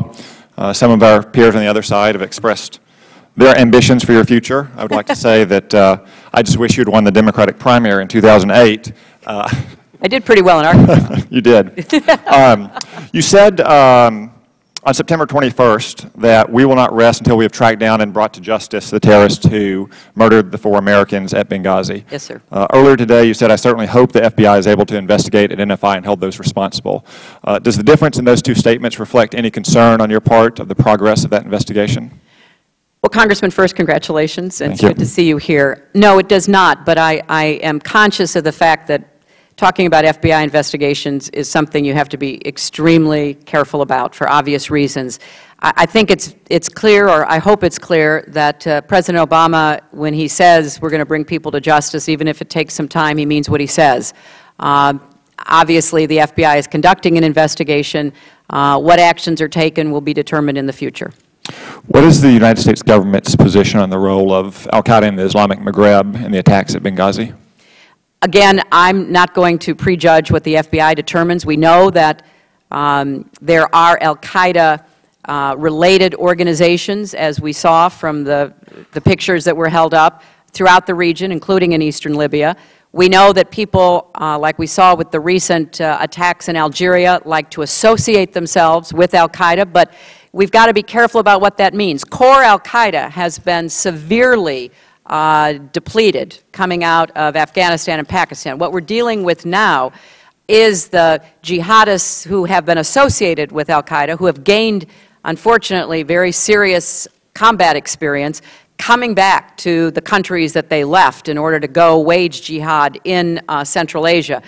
So whether they call themselves al-Qaeda or Boko Haram or Ansar al-Sharia, they are all part of the same global jihadist movement. And there may be differences between them, but their goals are unfortunately similar and pose threats to us and our partners. Both the chairman and Mr. Poe have referenced a Tunisian suspect who's been released. I believe that's Mr. Ali Harzai. Right. On January 8th. That was reported in the New York Times. Do you find it distressing that the Tunisian government has released that gentleman in light of the hundreds of millions of dollars of aid we've given them over the last 2 years? At this point, Congressman, I do not, for two reasons. First, I had a long conversation with high-ranking Tunisian officials about this, as did Director Mueller of the FBI when he was there in person. We have been assured that there was an effort to have rule of law, judicial process, sufficient evidence not yet available to be presented, but a very clear commitment made to us that they will be monitoring the whereabouts of Harzai, and we're going to hold them to that and watch carefully. Thank you, Madam Secretary. Mr. Lowenthal of California. Thank you, Madam Secretary. First, I also want to compliment you on your exemplary service, but more than that, I really want to say how much I've appreciated your openness, your thoughtfulness today, your transparency. And what I'm struck with in this hearing is a greater appreciation of the courage of State Department personnel in being. I think we are left with that understanding of just how courageous the personnel have been in taking on assignments that in the past never had been taken on before. And you've ably, I think, presented to us why that is important, why it's important for emerging democracies that we be there. My question is very similar to the one of Congressman Schneider's, and that was, how do you make that analysis between risk and presence? What are some of the obstacles in making that? How do we move forward with that, and how does the Congress understand some of those, that kind of balance? Well, this is my ongoing hope that we can get it more right than wrong. Let me just make a few points because it's an issue that I hope this committee takes very seriously. First of all, you've got to remember that when we talk about the State Department and diplomatic facilities, that covers, we are the umbrella for so many other agencies in our government. If we were not there, many of those agencies' representatives would have a difficult time being there. I mean, we are the diplomatic presence that permits us to pursue law enforcement objectives, intelligence objectives, military objectives, and so much more. So it's not just about us sitting around and saying, you know, do we really want our diplomats at risk? It's, okay, what are the equities of the rest of the government that would be effective if we decided we had to close shop because the risk was too great? I want to stress that because I don't think you can understand, at least from my perspective, how difficult the calculation is without knowing that it's not just about the State Department and USAID. Secondly, I don't think we can retreat from these hard places. We have to harden our security presence, but we can't retreat. We've got to be there. We've got to be picking up intelligence, information, building relationships. And if we had a whole table of some of our most experienced ambassadors sitting here today, they would be speaking with a loud chorus. Like, you know, yes, help us be secure, but don't shut us down. Don't keep us behind high walls in bunkers so we can't get out and figure out what's going on. So that's the balance I've been trying to make for 4 years. We will only have time for 2 more questions. We will end at 5. We'll go now to Mr. Cook from California. Thank you, Madam Secretary. First of all, I want to compliment you. It's been a long, long day, and to survive all these questions and everything, it's been tough. I want to talk to you about the Marine security guards. Yes. And this is from somebody who spent a long time in the Marine Corps, but not under the cognizance, part of DOD, not under the State Department. And you had some things in here about additional Marine Marine security guard detachments. Yes, sir. And the question is about whether it's prudent to task organize those assets that are organic to you and perhaps put them in those areas that have the high threat level. And if you could answer that, I'd appreciate that. Congressman, it's a very astute observation. I mean, we believe that we need to increase both our Marine Security Guard detachments as well as our diplomatic security and create more synergy and cooperation in these high-threat posts. The Marine Security Guards, as you know, are very much a presence on more than 150 of our posts.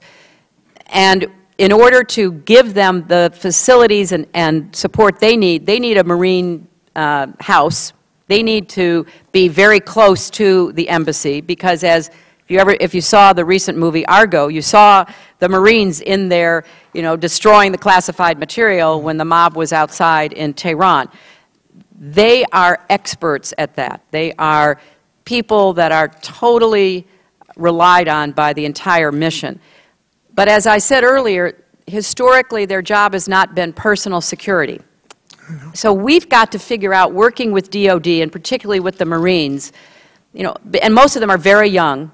I take pictures with them everywhere I go, and usually the sergeants, older, more experienced, but most of the Marines on duty are quite young. We've got to figure out how we really take advantage of their presence, and that's a conversation we're in the midst of with our DOD colleagues. And with your experience, I would welcome any insight or ideas you've got about how we really do use Marine security detachments better.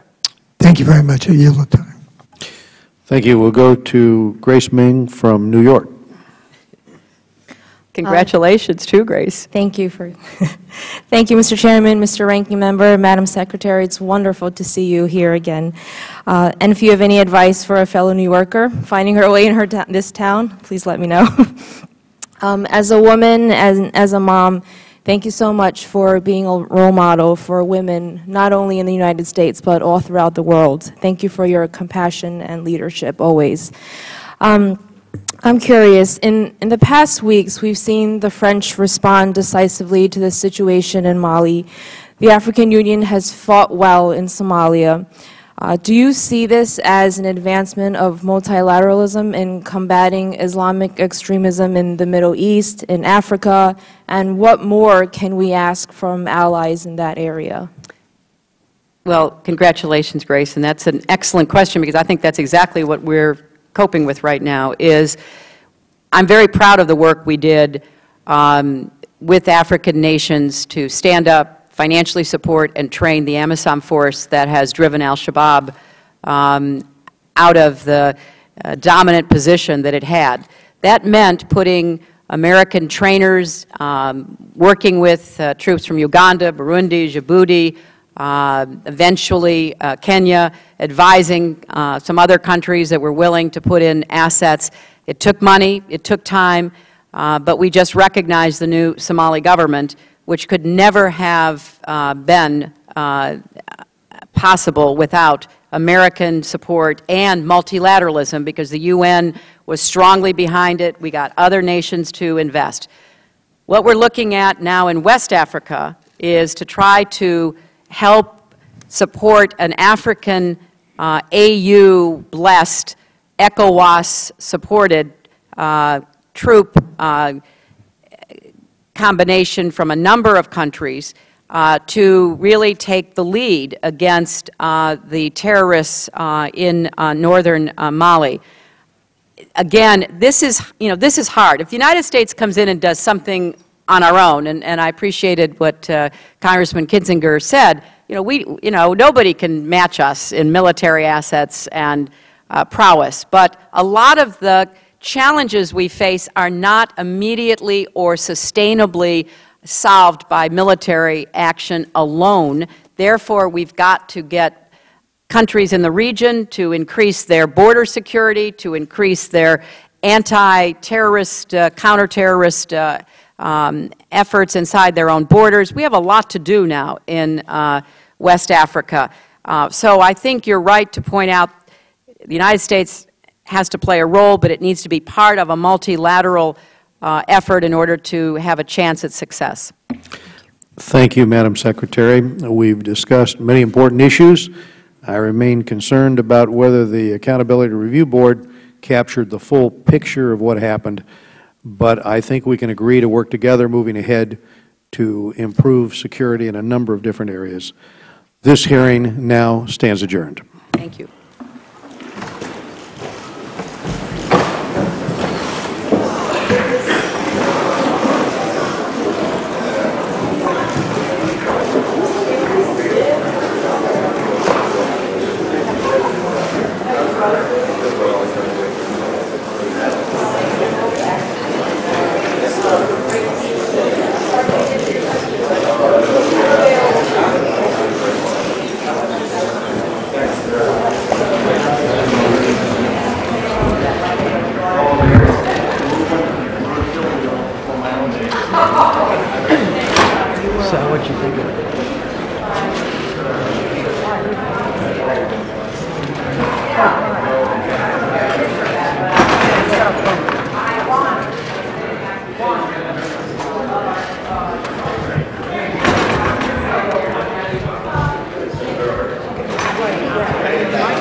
Hey, my friend.